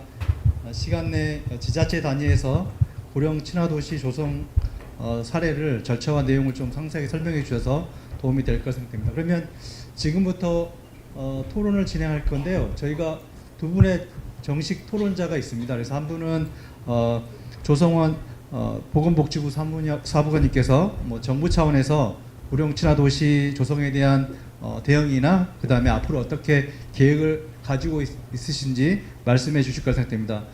두 번째 토론자는 김미리 한국교통대학교 교수님이신데 학술적 차원에서 고령친화도시에 대한 현황과 앞으로 어떤 방향성을 가지고 말씀해 주실 거라 생각됩니다. 그러면 좌석에 앉아서 그러면 토론을 진행하겠습니다. 그러면 발표자와 토론자 앞으로 나와 주기 바라겠습니다.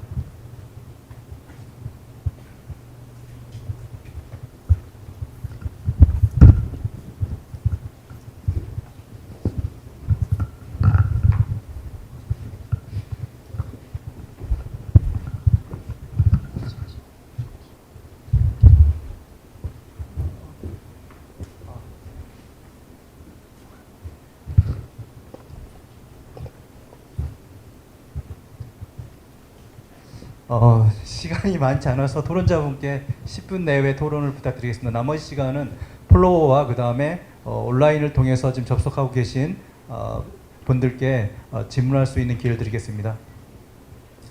사모님부터 먼저. 제가 먼저 할까요? 네. 두 분 토론 두 분 발제 잘 들었고 앞서 설명해 주신 외국 사례도 잘 들었습니다. 한국은 앞서 설명하신 대로 지자체 차원에서는 60여 개 지자체가 고령친화도시에 가입이 되어 있는 상태고, 정부 차원에서는 지난 2023년 12월에 노인복지법이 개정돼 가지고 고령친화도시 제도가 노인복지법에 조문으로 들어가게 됐습니다. 그래서 법이 통과된 거는 2023년 12월이고 이제 본격적인 시행은 2026년 1월에 예정되어 있어서 보건복지부 차원에서는 시행령과 시행규칙 지침이라고 하는 그 법이 통과되면 밑에 들어가야 되는 하위 법령들이 있거든요. 그 하위 법령들이 규정해야 되는 것들을 고민하고 있습니다. 그 하위 법령 안에 들어가야 되는 내용이 신청은 누구에게 하고 무엇을 평가해야 되고, 평가하고 난 결과는 어떻게 공개가 되고, 그 다음 지정은 또 어떻게 받고, 그 이후에 사후 관리도 해야 되겠죠. 사후 관리도 1년 단위, 2년 단위로 계속 확인을 하고 업데이트를 하고, 이런 것들이 이제 법에는 딱 한 두 줄 들어가 있나요? 고령친화도시라는 제도 명칭이랑 국가 및 지자체는 고령친화도시를 잘 운영하는 곳을 지정할 수 있다, 이렇게만 들어가 있고, 웬만한 내용들이 다 정부에 위임이 되어 있습니다. 그래서 정부 측은 앞으로 이제 한 1년 6개월, 한 1년 3, 4개월 남았네요. 남은 기간 동안 그 하위 법령들을 만들어서 이 제도가 잘 시행될 수 있도록 준비해야 되는 상황이라고 보시면 될 것 같습니다. 그 외에는 아직 정해진 게 거의 없거든요. 이제 저희가 아직은 공무원들이 너무 바쁘다 보니까 구체적인 내용은 오늘 그걸 기대하고 부르셨을 거라고 생각은 듭니다만 아직 구체적인 게 없긴 한데요. 저희도 고민은 많습니다. 예를 들면 도봉구를 얘기할 수는 없겠죠. 도봉구는 지금 우수 사례라고 됐으니까 만약에 서울시 모모구에 사시는 어르신한테 가가지고 어르신 여기가 지금 고령친화 도시입니다라고 하면은 반응이 그러시지 않을까요? 그런가라는 얘기를 하시겠죠. 그런가라고 하시거나 아니면 우리가 이제 고령친화 도시를 지정됐대요 이러면은 그런 질문도 하실 수 있겠죠. 앞으로 그럼 뭐가 더 좋아지는 거냐 이런 질문을 하실 수도 있을 것 같은데, 이렇게 사시는 분들 입장, 일반 어르신들 입장에서 고령친화 도시가 진짜로 됐을 때 무엇이 더 좋아져야 되는 건가라는 측면에서 이 제도를 좀 준비를 해야 되겠다라는 생각을 가지고 있습니다. 그리고 또 이제 앞서 설명하신 것들 발제 사례에서도 볼 수 있지만 한두 가지만 보는 게 아니라 전반적인 걸 다 보지 않습니까? 환경도 보고, 그다음 도로, 교통, 주거, 의료는 보셨나요?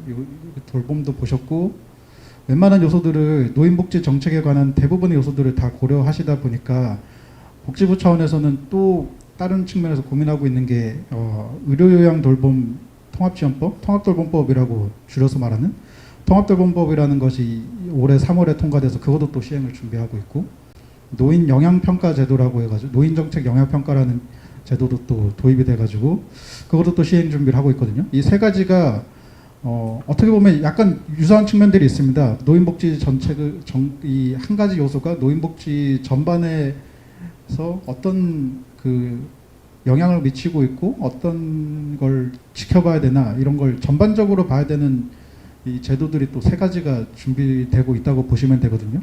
통합돌봄 같은 경우도 지역에서 다 분절적으로 제공되고 있는 이 의료 서비스, 요양 서비스, 돌봄 서비스들이 어르신의 이 건강 상황에 따라서 유기적으로 기관들도 유기적으로 연결하고 정보도 유기적으로 공유되고 그다음 어르신도 한 곳에서만 신청하면 쭉 이렇게 건강 상태 변화에 따라서 여러 서비스를 받을 수 있게 하고 그것도 이제 각 제도별로 이렇게 잘 연계가 되려면 종합적으로 제공되려면 어떻게 고민해야 되는지가 매우 중요한 부분이라 그 이제 법의 시행 준비 과정에서도 저희가 또 유사한 고민을 하고 있습니다. 그래서 이 고령친화도시도 이 얘기를 듣다 보면 이런 전반적인 고민을 해야 되는 거다 보니까 어떻게 해야 되나라고 고민하고 있다라고 보면 될 것 같고 아무래도 이제 제도 명칭 자체에 도시라는 단어가 들어가다 보니까 좀 더 물리적인 환경에 대한 고민 뭐 주거라든가 교통이라든가 생활 편의 시설이라든가 이런 부분에 좀 더 강조점을 둬야 되지 않을까 싶지만 또 앞서 말씀하신 여러 가지 소프트웨어적인 정책들도 당연히 다 충족이 돼야 될 것 같긴 하거든요. 그래서 앞으로 시행 준비 기간 동안 좀 더 가다듬도록 할 예정이니까 관심 가지신 분들은 저희한테 좀 질문도 주시고 자문도 주시고 그랬으면 좋겠습니다. 네, 이상입니다. 토론 감사합니다. 특히 앞서 조사문께서 말씀하신 것처럼 노인 입장에서 고령친화 도시가 가입됐을 때 어떤 삶의 변화가 있는지에 대해서 좀 진지하게 생각해봐야 하지 않을까 싶습니다. 두 번째로 이제 어떻게 보면 이제 노인복지법에 고령친화 도시가 조항이 나왔기 때문에 법적 근거가 마련돼서 앞으로 이 법적 근거를 토대로 해서 저희가 이제 국가 차원에서 이 고령친화를 대응할 수 있는 어떤 체계를 갖췄다고 생각됩니다. 그럼 다음으로 김미리 교수님 토론 듣겠습니다. 네, 앞선 두 분 너무 발표 재밌게 잘 들었습니다. 네, 그리고 또 해외 또 연사분들께서 발표해 주신 내용을 통해서 고령화가 우리나라에서 좀 심각한 수준으로 발생하고 있지만 다른 나라도 역시 다 공감하고 있는 문제이다라는 것을 보았습니다. 그런데 이제 제가 조금 더 주목하고 싶은 점은 이제 우리나라에서 그 75세 이상의 고령 노인이 점차 더 이제 증가하고 있다는 것인데요. 그래서 우리가 조금 더 다층적이고 복합적인 문제를 이제 안고 있다. 어떤 도전 과제를 우리가 가지고 있다고 볼 수가 있을 것 같습니다. 네, 그래서 이러한 상황에서 이 에이징 인 플레이스라는 것이 굉장히 큰 의미를 가지고 있고요. 그래서 다행히도 많은 지자체가 에이징 인 플레이스가 현실화되기 위해서는 고령친화 환경 도시의 도입이 필수적이라고 이제 공감을 하고 있고요. 그래서 국내에서 60개가 넘는 지자체들이 이제 네트워크에 가입한 것이 굉장히 고무적이라고 생각합니다. 네, 그래서 정은하 팀장님의 발표에서 이런 또 중요성을 구체적으로 다루면서 이제 서울시가 어떻게 지난 10년간 발전해 왔는지를 또 잘 다루어 주셨는데요. 그런데 또 저는 이제 말씀해 주셨던 것과 같이 조금 다른 영역에도 이제는 우리가 좀 신경을 써볼 수도 있지 않을까라는 생각을 했습니다. 그래서 이제 성공적으로 발전하기 위해서는 그래도 조금 더 골고루 균형 잡힌 접근이 필요한데 아직까지는 뭐 사회 참여 아니면은 사회적 일자리 이런 쪽에 좀 초점이 맞춰져 있지 않나라는 생각을 했습니다. 그래서 제가 그 해외의 그 고령친화 도시 우수 사례를 보았을 때 좀 많은 영역들이 이 도시 환경 내에서 고령자가 사회적 참여 그리고 다른 사람들과의 연결성을 증진시키기 위해서 이 외부 환경이랑 시설 쪽을 많이 개선하는 노력을 보여주고 있는데요. 아까 그 발표에서도 말씀해 주셨듯이 이 노쇠의 그 모든 단계에서 환경과 그리고 존중, 사회통합이 이제 사용이 될 수 있다라고 말씀을 해주셔서 그런 점들을 우리가 조금 더 고민해 보면 어떨까 하는 생각을 했습니다. 그래서 뭐 예를 들어서 뉴욕시와 같은 경우에는 그 도시벤치 프로그램이라는 것을 도입을 했어요. 그래서 고령자분들이 자주 다니시는 교통 중심지 공공장소 이런데 일정 간격으로 이제 벤치를 설치를 해서 어르신들이 한 번에 나오셨을 때 너무 오랜 거리를 걷지 않고도 이제 쉬어가실 수 있도록 하는, 그래서 조금 더 자주 외출을 하는 것이 부담스럽지 않도록 이제 독려를 한 그런 부분이 있습니다. 그래서 좀 우리나라도 그런 부분들에 조금 더 초점을 두면 어떨까라는 생각을 해봤고요. 그리고 제가 지금 이제 충주에 가 있는데 거기에서 이제 또 지역적인 특성에 대해서도 많이 고려를 해보게 되었습니다. 요즘 이제 고령자 운전사고가 한국 사회에서 많이 좀 문제가 되고 있는데요. 특히 이 농어촌 지역의 경우에는 이 고령자분들이 이동하는 문제가 좀 도시랑은 좀 다른 양상을 지닌다는 것을 이제 좀 목격을 할 수가 있었습니다.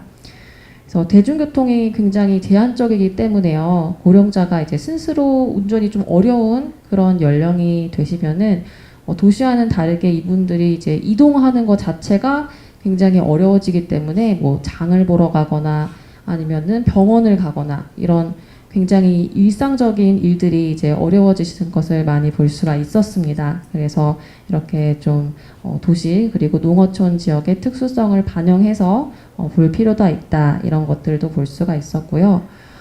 그리고 또 이제 최근 한국 사회에서는 노시니어존이라는 단어가 이제 저희가 점점 자주 이제 등장을 하고 있습니다. 그래서 그 우리 WHO 영역 중에서 존중과 사회통합 영역, 이 부분이 아직도 갈 길이 멀지 않나라는 생각을 해보았는데요. 그래서 뭐 어르신들 뭐 수영장을 금지해야 된다, 수영장에서 뭐 소변을 보고 잘 씻고 들어오시지 않는다, 아니면은 카페에서 뭐 불편하고 다른 사람들과 뭐 트러블이 생긴다, 이래서 조금 명시적으로 이렇게 출입을 거부하는 곳들도 있고요. 그리고 또 이제 많이 이제 교육이 들어오고 있지만 뭐 키오스크 이런 것들도 사실 어르신들이 밖을 나가기 굉장히 어렵게 만드는 요소라고 생각이 됩니다. 그리고 도시의 많은 부분들이 사실 이 청년층을 위한 상업시설로 이루어져 있기 때문에 어르신들이 좀 편하게 머무를 수 있는 공간이 점점 줄어들고 있지 않은가. 그래서 우리 오늘 말씀해주신, 발표해주신 뭐 서울시나 도봉구 이런 곳들을 포함해서 모든 우리 국내 도시에서 좀 모든 세대가 함께 공존할 수 있는 그런 정말 어르신들이 아까 말씀하신 것처럼 정말 제가 봤을 때 고령친화적인 도시에 제가 살고 있는 것 같아요. 이렇게 이러한 환경을 만드는데 좀 초점을 맞춰 봤으면 좋겠다라는 그러한 얘기를 좀 해보고 싶었습니다. 네, 그리고 그 이은주 관장님의 그 도봉구 사례에서도 이제 굉장히 다양한 우수 사례를 많이 보아서 좋았는데요. 그 특히 좀 흥미로웠던 점은 그 고령친화도시 8대 영역을 평가하는 조사에서 노인들이 일반 시민들보다 이제 조금 더 높게 점수를 다들 평가를 하셨더라고요. 그래서 전반적으로 굉장히 그런 것은 또 긍정적인 측면이 아닐까라는 생각을 해보았습니다. 네, 그래서 도봉구와 같은 경우에는 지금 굉장히 관리가 잘 되고 있는 것 같은데요. 사실 또 일부 지자체에서는 그렇게까지 이 팔로업 관리가 잘 되지 않는 모습을 보이는 것 같습니다. 그래서 초기 가입 단계에서는 굉장히 열정적이시고 이제 활발하게 참여를 하시지만 이제 가입이 이제 진행이 된 이후에는 사실 뭐 홈페이지 관리나 업데이트 같은 것도 이제 진행이 되지 않은 지자체도 많이 볼 수가 있어서 이것을 우리가 단순히 어떤 형식적으로 좀 인정을 받는 것이다, 아니면 뭐 어떤 배지를 획득한다, 이러한 것에서 좀 그치고 있는 것은 아닌지 그러한 또 우려를 생각해 보았습니다. 그래서 이제 앞으로의 고령친화도시 거버넌스가 조금 이러한 방향성을 가졌으면 좋겠다, 몇 가지 말씀을 드리고자 합니다. 그래서 우선은 이제 우리나라도 좀 국가 차원에서의 그 고령친화도시 계획 수립이 진행이 좀 진전이 돼야 될 것 같다라는 생각을 했습니다.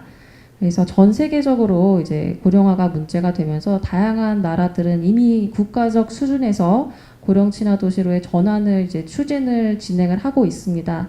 그래서 우리나라에서도 조금 모든 지역에서 조금 활용을 할 수 있는 그런 국가 차원의 전국적인 정책 프레임워크를 설정을 하는 것이 우리 사회의 어떠한 일관적인 추진 방향을 설정하는 데 도움이 되지 않을까라는 좀 생각을 해보았고요. 그리고 이제 중앙정부 차원에서 이제 아직까지 이 고령친화도시 네트워크에 가입을 하지 않은, 그리고 가입을 했지만 더 발전하고 싶은 그런 지자체들을 위해서 좀 우수 사례를 적극적으로 발굴을 해서 이러한 내용을 담아내는 정보 공유 창구를 좀 마련을 했으면 좋겠다라는 생각을 했습니다. 그래서 조금 다른 지역에서도 이러한 사례들을 벤치마킹 할 수 있다면은 좋지 않을까라고 생각을 해봤습니다. 네, 그리고 다음으로는 그 고령친화도시 운영위원회에 조금 다양한 주체가 포함이 되면 어떨까라는 생각을 해보았는데요. 우리가 이제 복지가 가장 메인이 되기는 하지만 사실 이 영역에 뭐 건축이라던가 뭐 의료, 교육, 금융 굉장히 다양한 영역들이 이제 함께 담겨 있다 보니까 최대한 그런 좀 다양한 분야의 분들을 이런 위원회에 포함시켜서 최대한 좀 다양한 시각을 반영하는 방안이 어떨까라고 또 생각을 해보았습니다. 네, 그리고 또 이제 마지막으로는 우리가 이런 민간 부문만 간의 협력이 이제 조금 더 시너지를 창출하는데 활용이 되는 것이 좋지 않을까라는 생각을 해봤습니다. 그래서 아까 말씀해주신 그 장수 사진에 대한 것과 같이 너무 좋은 것 같아요. 그래서 다른 또 해외에서는 이 수영장이랑 협력을 해서 어르신들을 일정 시간에 무료로 이제 수영을 이용을 하게 하는 또 그러한 방안을 채택을 했다고 합니다. 그래서 우리가 이미 이 지역사회 내에서 존재하는 인프라를 활용해서 좀 새로운 자원을 구축할 필요 없이 좀 비용 효율적으로 그런 자원들을 활용을 해서 우리가 조금 협력을 나누어 보면 어떨까라는 생각을 했습니다. 그래서 궁극적으로 이러한 고령친화 도시의 조성이 단순하게 우리가 고령자들을 위한 정책으로 끝나는 것이 아니고 세대 간 조화를 이루는 그러한 밑거름으로 좀 사용되었으면 좋겠다라는 생각을 하면서 네, 발표 마치도록 하겠습니다. 김혜리 교수님 토론 감사합니다. 앞에 말씀하시는 것처럼 한국은 아직 젊은 노인이 많아서 그렇지 75세 이상이 이제 본격적으로 많아지는 2030년부터는 아마 대응 체계가 좀 달라지지 않을까 싶습니다. 그 다음에 지역별로 이 농어촌 지역 같은 경우에 고령 친화 도시에 대해서 좀 다른 접근이 필요하다는 것. 그 다음에 아이러니하게 한국이 유교 문화가 있어서 되게 윗사람을 존경한다고 하는데 실제로는 이런 존경과 사회 참여에서 가장 낮은 점도 나오는 게 참 좀 안타깝습니다. 그래서 아마 이 세대 통합 관련해서는 뭐 정순돌 교수님 계시지만 앞으로 좀 어떻게 보면 국가나 우리 그 문화 차원에서 더욱더 좀 생각해 봐야 하지 않을까 싶습니다. 끝으로 거버넌스에서 좀 말씀해 주셨는데 좀 안타깝게도 이 지역에 어디 사느냐가 그 사람이 받는 서비스나 어떤 삶의 질 차이로 좀 이어지고 있는 게 좀 우리나라의 현실이라 싶어서 이 고령 친화 도시 관련해서 국가 차원에서 어떤 거버넌스 역할을 통해서 좀 조정할 수 있는 역할을 해야 한다 생각합니다. 그리고 또 마찬가지로 민간 협력도 되게 중요하다는 걸 말씀해 주셨습니다. 지금 그러면 이제 플로어에서 질문 있으시면 질문을 받는 시간을 갖도록 하겠습니다. 박영.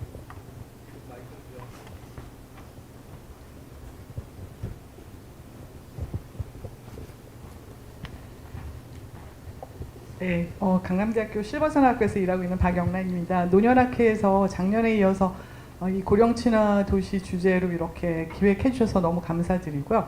작년에 저희가 이제 아일랜드 사례를 받고 올해는 스페인 중심으로 이제 보면서 WHO에서 가장 최근에 진행되는 거를 좀 보여주셨어요. 그래서 저는 앉아서 이제 우리가 본격적으로 워크숍 같은 거를 지금 외국에서 오신 세 분을 모시고 앉아서 집중 토론을 하면 참 좋겠다 하는 생각을 하게 되었는데 그 이유가 이제 복지부 이제 말씀 주신 것처럼 저희가 노인복지법에 이 조항이 들어간 걸 보고 전 너무 충격을 받았어요. 그러니까 한편으로는 굉장히 긍정적인데 이게 조항으로 들어가서 이제 지자체가 약간 반의무적으로 이거를 해야 되면서 우려되는 게 뭐냐면 이제 예산이 있으면 이걸 할 수 있고 예산이 없으면은 안 하는 이제 사업 내지 정책이 돼버린 것 같다는 생각을 합니다. 그래서 이제 그렇게 안 됐으면 좋겠다는 게 제 바람이고요. WHO가 이 액티브 에이징 캠페인을 마드리드 그 미파하고 함께 이제 시작을 했을 때로 돌아가면은 액티브 에이징 캠페인을 시작을 했는데 그게 이제 굉장히 복합적인 개념이잖아요. 그리고 나서 그러면 각 나라가 그 액티브 에이징 참 좋은데 이거 어떻게 하면 좋냐라고 질문을 했을 때 그러니까 고령친화 도시를 만들면 된다라고 하면서 가이드라인을 만들어서 이제 여기까지 왔어요. 그래서 이제 그 사이에 오늘 WHO에서 오신 선생님께서 데이터를 많이 갖고 계시니까 그 사례를 저희가 굉장히 구체적으로 분석을 해서 그 안에서의 다양한 모델들을 조금 구체화시키면 좋겠다. 왜냐하면 이게 이제 뭐 나라의 상황이나 지역의 상황에 따라서 다르겠지만 분명히 그 NGO의 역할이 굉장히 다른 나라. 제가 알기로는 이 가이드라인 만드는 것 자체가 약간 바텀업이었어요. 탑다운이 아니라. 그렇기 때문에 이제 그거를 저희가 이제 잘 생각해야 되는 것 같아요. 그래서 절대적으로 관주도적으로 하면 안 되고, 그러니까 민간, 그러니까 시민사회 운동과 함께 이게 갈 수 있는 모델로 저는 가지 않으면 그냥 또 형식적인 사업이 될 위험이 굉장히 많고, 그래서 이제 WHO에서 오신 분께 사실 질문 드리고 싶은 거는 뭐냐면, 이제 한국에서는 이게 고령친화 도시라고 에이지 프렌들리 시티인데 이거를 고령친화 도시라고 하다 보니까 뭔가 노인을 위해서, 그러니까 65세 이상을 노인을 위해서 해야 되는 것처럼 보여지는데 WHO에서 이걸 할 때는 사실 모든 세대라는 개념이 처음부터 있었어요. 그래서 지금 WHO에서 보실 때 물론 이제 사례들은 지역의 고령자들을 위한 이제 베스트 프랙티스를 많이 우리가 접하지만 실제로 그 많은 1,500개 정도의 그 가입한 조직들이 어떻게 접근하는지를 조금 다시 한번 이렇게 코멘트해 주시면 좋지 않을까. 너무 이게 노인만을 위한 게 아니라 그 지역이 모든 세대가 함께 그 살아가는 지역 만들기에 더 가까운 취지가 있었다고 생각을 합니다. 그래서 그런 부분에서 조금 논의가 되면 좋지 않을까. 네, 질문이자 코멘트였습니다. 네, 이상입니다.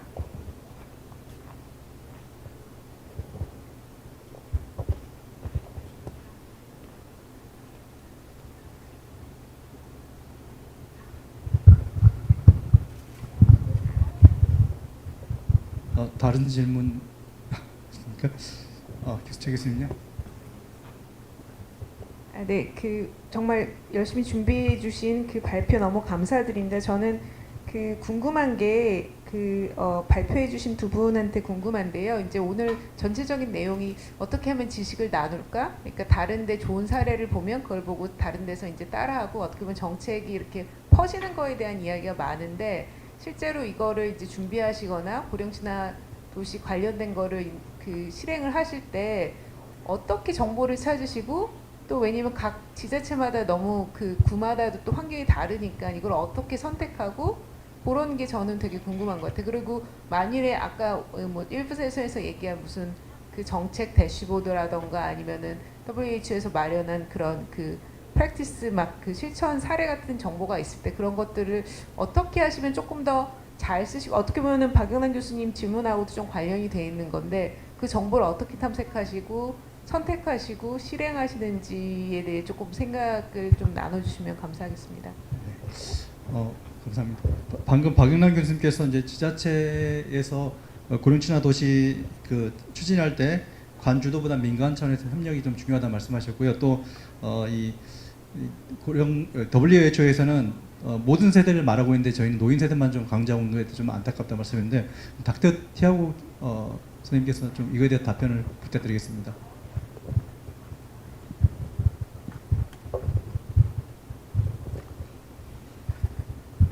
Well, thank you very much. First of all, before getting into this, the question, I would just like to comment. Sorry, I'm listening to myself. I would just like to comment the work done by Sol and Dobong to the great achievements. And as you could see, they didn't stop in the first age-friendly cycle. They're working on the second one already. And it's exactly what I mentioned in my intervention. Regarding the point of the colleague, indeed, it's not just for older people, it's for this and future generations of older people. And by intervening in the environment to make it a better place for us to grow older in, we're benefiting many other parts of society. And this is seen throughout the world. Also, I would like to bring back the point made by Professor Kim And I think that indeed we have existing databases we can draw from. And as we speak, WHO is in the process of revamping the age-friendly word platform, and we really hope to be able to include Korean as a language, because we know that this is a major barrier. Now, sometimes we are prevented from collaborating more because we don't speak the same language. So hopefully we can address that.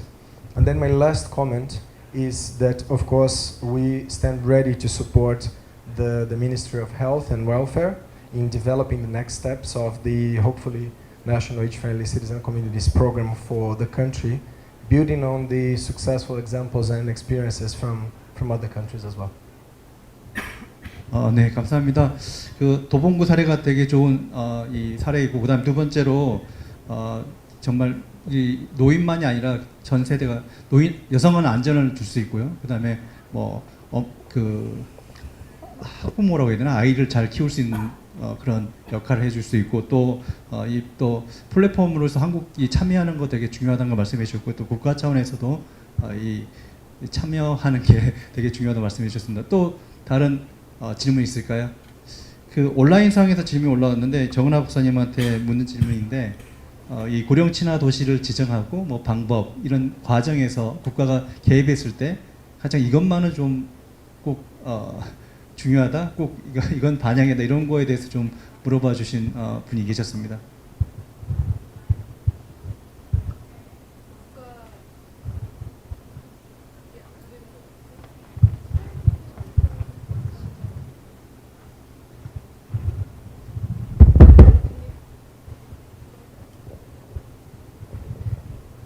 국가의 개입을 우려하시는 걸까요? 네, 서울시가 시작할 때는 국가와 중앙정부와의 소통이 없이 시작을 했었고, 또 중요한 건 WHO가 도시 단위의 가입을 독려하고 있거든요. 그래서 그 시장의 의지가 있느냐, 이런 것들을 중요하게 보기 때문에, 글쎄 지금 단계나 서울시가 할 때나 지금 단계에서나 이렇게 국가의 개입이 그렇게 중요하다는 생각은 안 들었는데, 이제 지방 도시들에서 가입할 때 가장 좀 원했던 것들, 요구했던 것들은 이거 가입하면 혹시 중앙정부에서 뭐 지원을 해주냐. 서울시는 사실 재원이 좀 풍부한 편이기 때문에 뭐 하고자 하면 막 복지부에서 싫어하실 수도 있는데, 서울시는 막 선도적으로 먼저 하려고 하는 게 복지부 입장에서 그렇게 또 긍정적으로 보이지만은 않을 텐데, 서울시는 그럴 여력은 있지만, 지방정부 같은 경우는 지방에서는 사실 예산이 부족한 문제가 늘 있기 때문에 중앙정부의 지원이 굉장히 절실하더라고요. 그래서 이제 복지부에서 앞으로 고령친화도시 관련한 지원을 하신다면 이제 예산에 대한 지원이 필히 들어가야 지방정부의 참여나 협력을 좀 확실히 이끌어낼 수 있지 않을까 생각합니다. 감사합니다. 지방 항상 저희도 그렇지만 뭐 고독사 사업도 그렇고 예산준 궁금해하고, 그다음에 이제 의료 통합도로지원법도 나오면 이것도 마찬가지로 지방 입장에서는 예산이 지원이 복지부에서 해줄 건지, 그다음 노후준비 지원법도 이제 시작하는데 그것도 마찬가지로 지역에서는 예산 문제로 시작할 수 있을까에 대해 지금 되게 의문 상황입니다.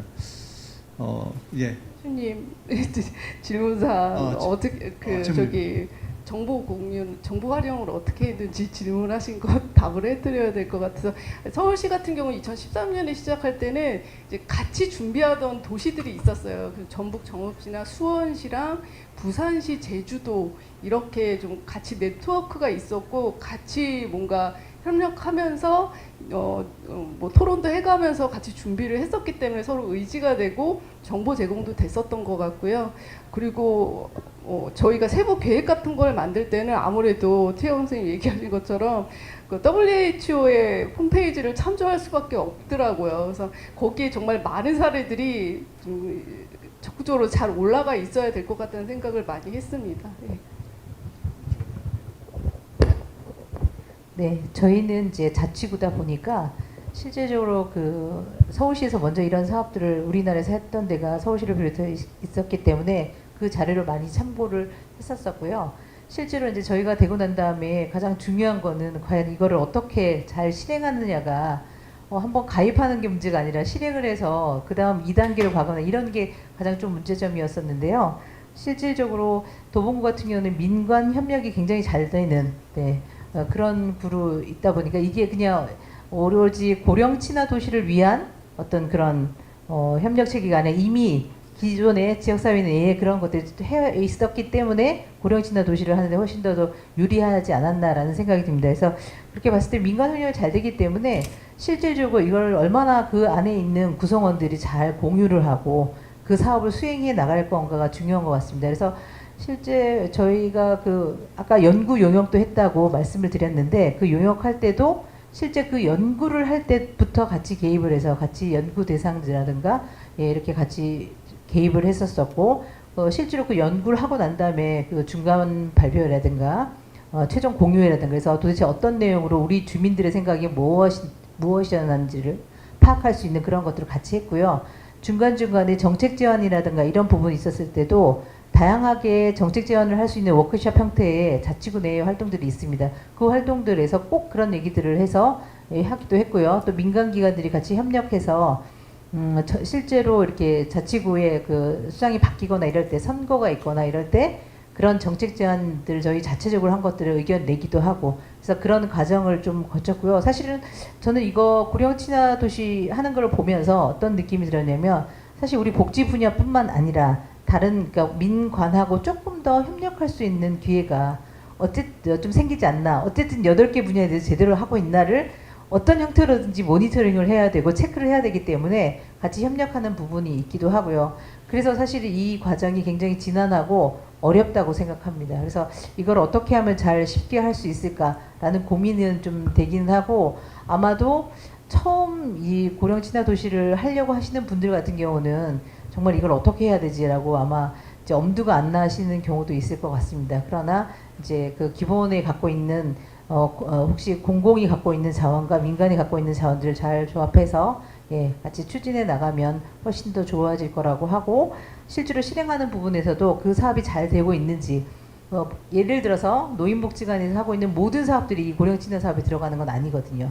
그 안에서 8개 분야에서 들어갈 수 있는 분야들이 어떻게 잘 되고 있는지를 항상 체크를 하고 이러기 때문에 같이 협력할 수 있는 부분이 굉장히 더 많이 있지 않을까 이렇게 생각돼서 사실 하려고 하시는 분들에서는 두려워 말고 좋은 선례가 있으니까 좀 같이 하면 어떨까 싶습니다. 이제 법도 시행도 되고 한다고 하니 조금 더 그렇게 했으면 좋겠다라는 생각입니다. 궁금한 게 일기 때 그 존경하고 사회통합 그 다음에 세대 세대 교류인가요? 그게 2개 낮았는데 2기 때 좋아졌나요?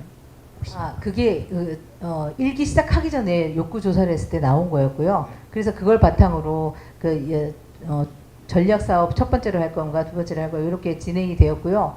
그렇게 진행하다 보니까 2기 때도 1기 때 제대로 사업을 했는지에 대한 평가를 하고 거기에 맞춰서 잘 진행됐기 때문에 아무래도 좀 부족한 부분이 아까 2가지가 있었지만 그 중에도 8가지 분야에서도 사실 약간 부족한 게 나온 부분이 좀 있습니다. 그리고 또 같이 좀 진행을 했거든요. 그랬더니 조금 더 아무래도 신경을 쓰다 보니까 잘 평가가 됐다라고 보여집니다.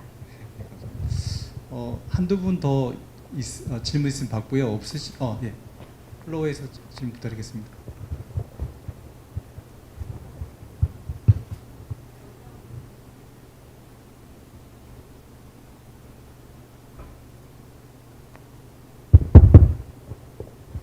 감사합니다. 저 이은주 관장님께 질문 드리고 싶습니다. 정말 그 도봉구 복지관에서 정말 많은 사업을 하고 있다는 것을 알게 돼서 너무 인상 깊었고요. 궁금한 점은 그 김미리 교수님께서 말씀해 주신 것처럼 75세 이상의 고령자분들이나 아니면 80세 이상의 고령자분들을 구분해서 바라보는 시각이 존재하듯이 65세 이상의 고령자분들을 다 같은 고령자로 보지 않는 시선이 있다고 생각됩니다. 혹시 그 여가 복지 시설을 사용하거나 아니면 여러 가지 사업에 있어서도 같은 65세 이상 고령자분들이지만 그 시각이나 아니면 행동 방식의 차이가 있는지 궁금합니다. 네, 지금 이제 서울 전체적으로 대한민국이 전부 다 이제 초고령 사회로 들어가다 보니까 실질적으로 그 복지관을 이용하시는 분들 이제 중위 연령을 보면 70대가 가장 많이 있고, 그러니까 아무래도 65세 뭐 이런 분들은 조금 젊은 축에 포함이 되죠. 그리고 실질적으로 이제 저희가 딱 보기에도 노인보다는 약간 장년 같은 그런 느낌이 드는데요. 사실 뭐 그나마 우리나라 같은 경우는 그래도 경로 효친 사상이 조금 그래도 아직은 남아 있어서 어느 정도는 되기는 하는데, 여전히 많은 부분에서 일반 시민들 같은 경우는 보는 시각 자체가 아무래도 노인을 그 차별하거나 등등 이런 것들이 많이 있는 것 같은데요. 실제 노인복지관을 이용하시는 분, 노인과 관련한 거, 사실 우리 이거하고는 조금 다를 수도 있는데 뭐 AI라든가 아니면 스마트한 어떤 디지털 세계 뭐 이런 거 전환되면서 보는데, 실질적으로 노인복지관을 이용하시는 분들 같은 경우, 그러니까 저도 조사 결과를 보고 깜짝 놀랐는데요. 자기 본인 스스로 디지털 리터러시가 있다라고 생각하는 사람이 그 노인복지관을 실제로 이용하시는 분들 같은 경우 50%가 넘었어요. 저는 한 30% 정도 나오면 많이 나올까라고 생각했는데 50%로 나와서, 물론 이제 조사자가 이용자를 대상으로 하다 보니까 그런 결과가 나왔다라고 보는데, 실제적으로 뭐 저희가 이 보는 시각에 대한 거, 인식에 관련된 조사를 좀 많이 하기도 했는데, 사실 조사 관련해서는 한계가 있다 보니까 시각이나 이런 것들이 명확하게 구분된다, 나눠진다 이렇게 생각한다라는 것들을 좀 파악하기는 지금 현재로서는 좀 어려운 것 같은데, 그럼에도 우리가 이제 노인을 현장에 있기 때문에 그렇게 체감하는 것과 실제로 모든 사람들이 생각하는 거하고 차이가 있는데, 좀 저희가 고민하면서 모든 프로그램을 좀 만들어야 되지 않을까 이렇게 생각하고 있습니다. 네, 감사합니다. 그러면 마지막으로 토론자님, 그다음에 발표자님 마지막 발언 있으시면 듣고 마이크를 넘기도록 하겠습니다. 회장님한테. 네, 아까 김미리 교수님 말씀해주신 것 관련해서 이제 뭐 뉴욕시의 벤치놓기 사업이라든가 이게 많은 도시에서 하고 있더라고요. 그리고 이제 청년 중심의 뭐 이렇게 좀 환경 이런 것들이 조금 변화해야 되지 않겠냐 이런 얘기 해주셨는데, 저도 공감하는 바이고, 저도 다른 도시 가면은 이제 그런 간단한 것부터 시작할 수 있다라는 얘기들을 많이 하거든요. 근데 여기 이제 서울시 같은 경우는 좀 한계가 있었던 게 광역 도시다 보니까 소소한 사업을 하기 좀 어렵더라고요. 그러니까 인구 1000만이 가까운 도시다 보니까 작은 사업을 하기에는 좀 한계가 있어요. 그리고 저희도 어르신 모니터링단 운영해 보니까 모니터링단 어르신들이 발굴해오는 그 문제점이나 이런 것들이 이제 물리적인 환경들, 뭐 이런 시설이 제대로 안 돼 있고 이런 것들을 많이 지적해 오시는데, 실제로 그걸 개선해 주려고 보면 다 자치구 소관의 업무 뭐 이렇게 되어 있어서 서울시가 개입을 하기 어려운 경우도 많았습니다. 그런 걸 보면 왜 자치구 단위, 좀 작은 도시 단위로 고령친화도시에 가입을 하고 실천을 해나가야 되는지가 그런 서울시도 해보고 이제 자치구가 하는 과정도 보니까 좀 작은 도시 단위로 하는 게 고령친화도시에서는 좀 적절하지 않나. 그래서 앞으로 중앙에서도 도와주실 때 자치구 단위의 작은 단위를 좀 중점적으로 진행할 수 있도록 도와주시면 좋을 것 같다는 생각을 했습니다.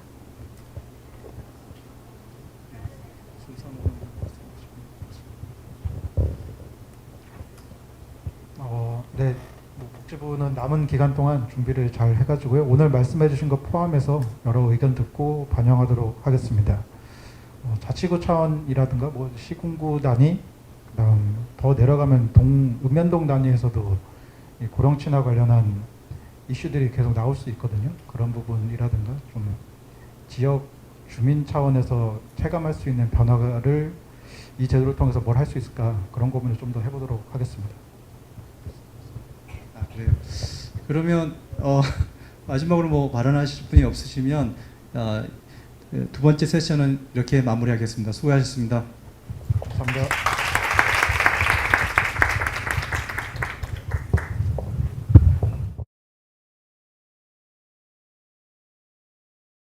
들고 마무리할 건데요. 마지막으로는 그 참여하신 분 모두 앞으로 나오셔서 단체 사진 찍을 예정입니다. 정순우 회장님 앞에서 부탁드립니다.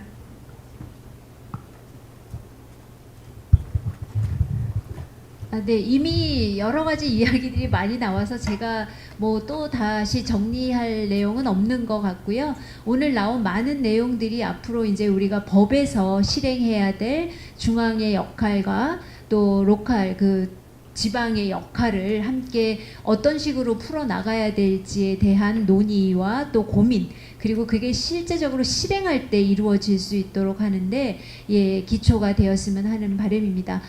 오늘 이 심포지움을 구성하느라고 애써주신 우리 최민정 교수님과 또 우리 노년학회 여러분들께 감사드리고요. 오늘 발표해주신 세 분과 또 2차 2부 때 또 발표해주신 두 분, 또 토론해주신 두 분께 감사를 드립니다. 모두 수고 많으셨습니다. 감사합니다.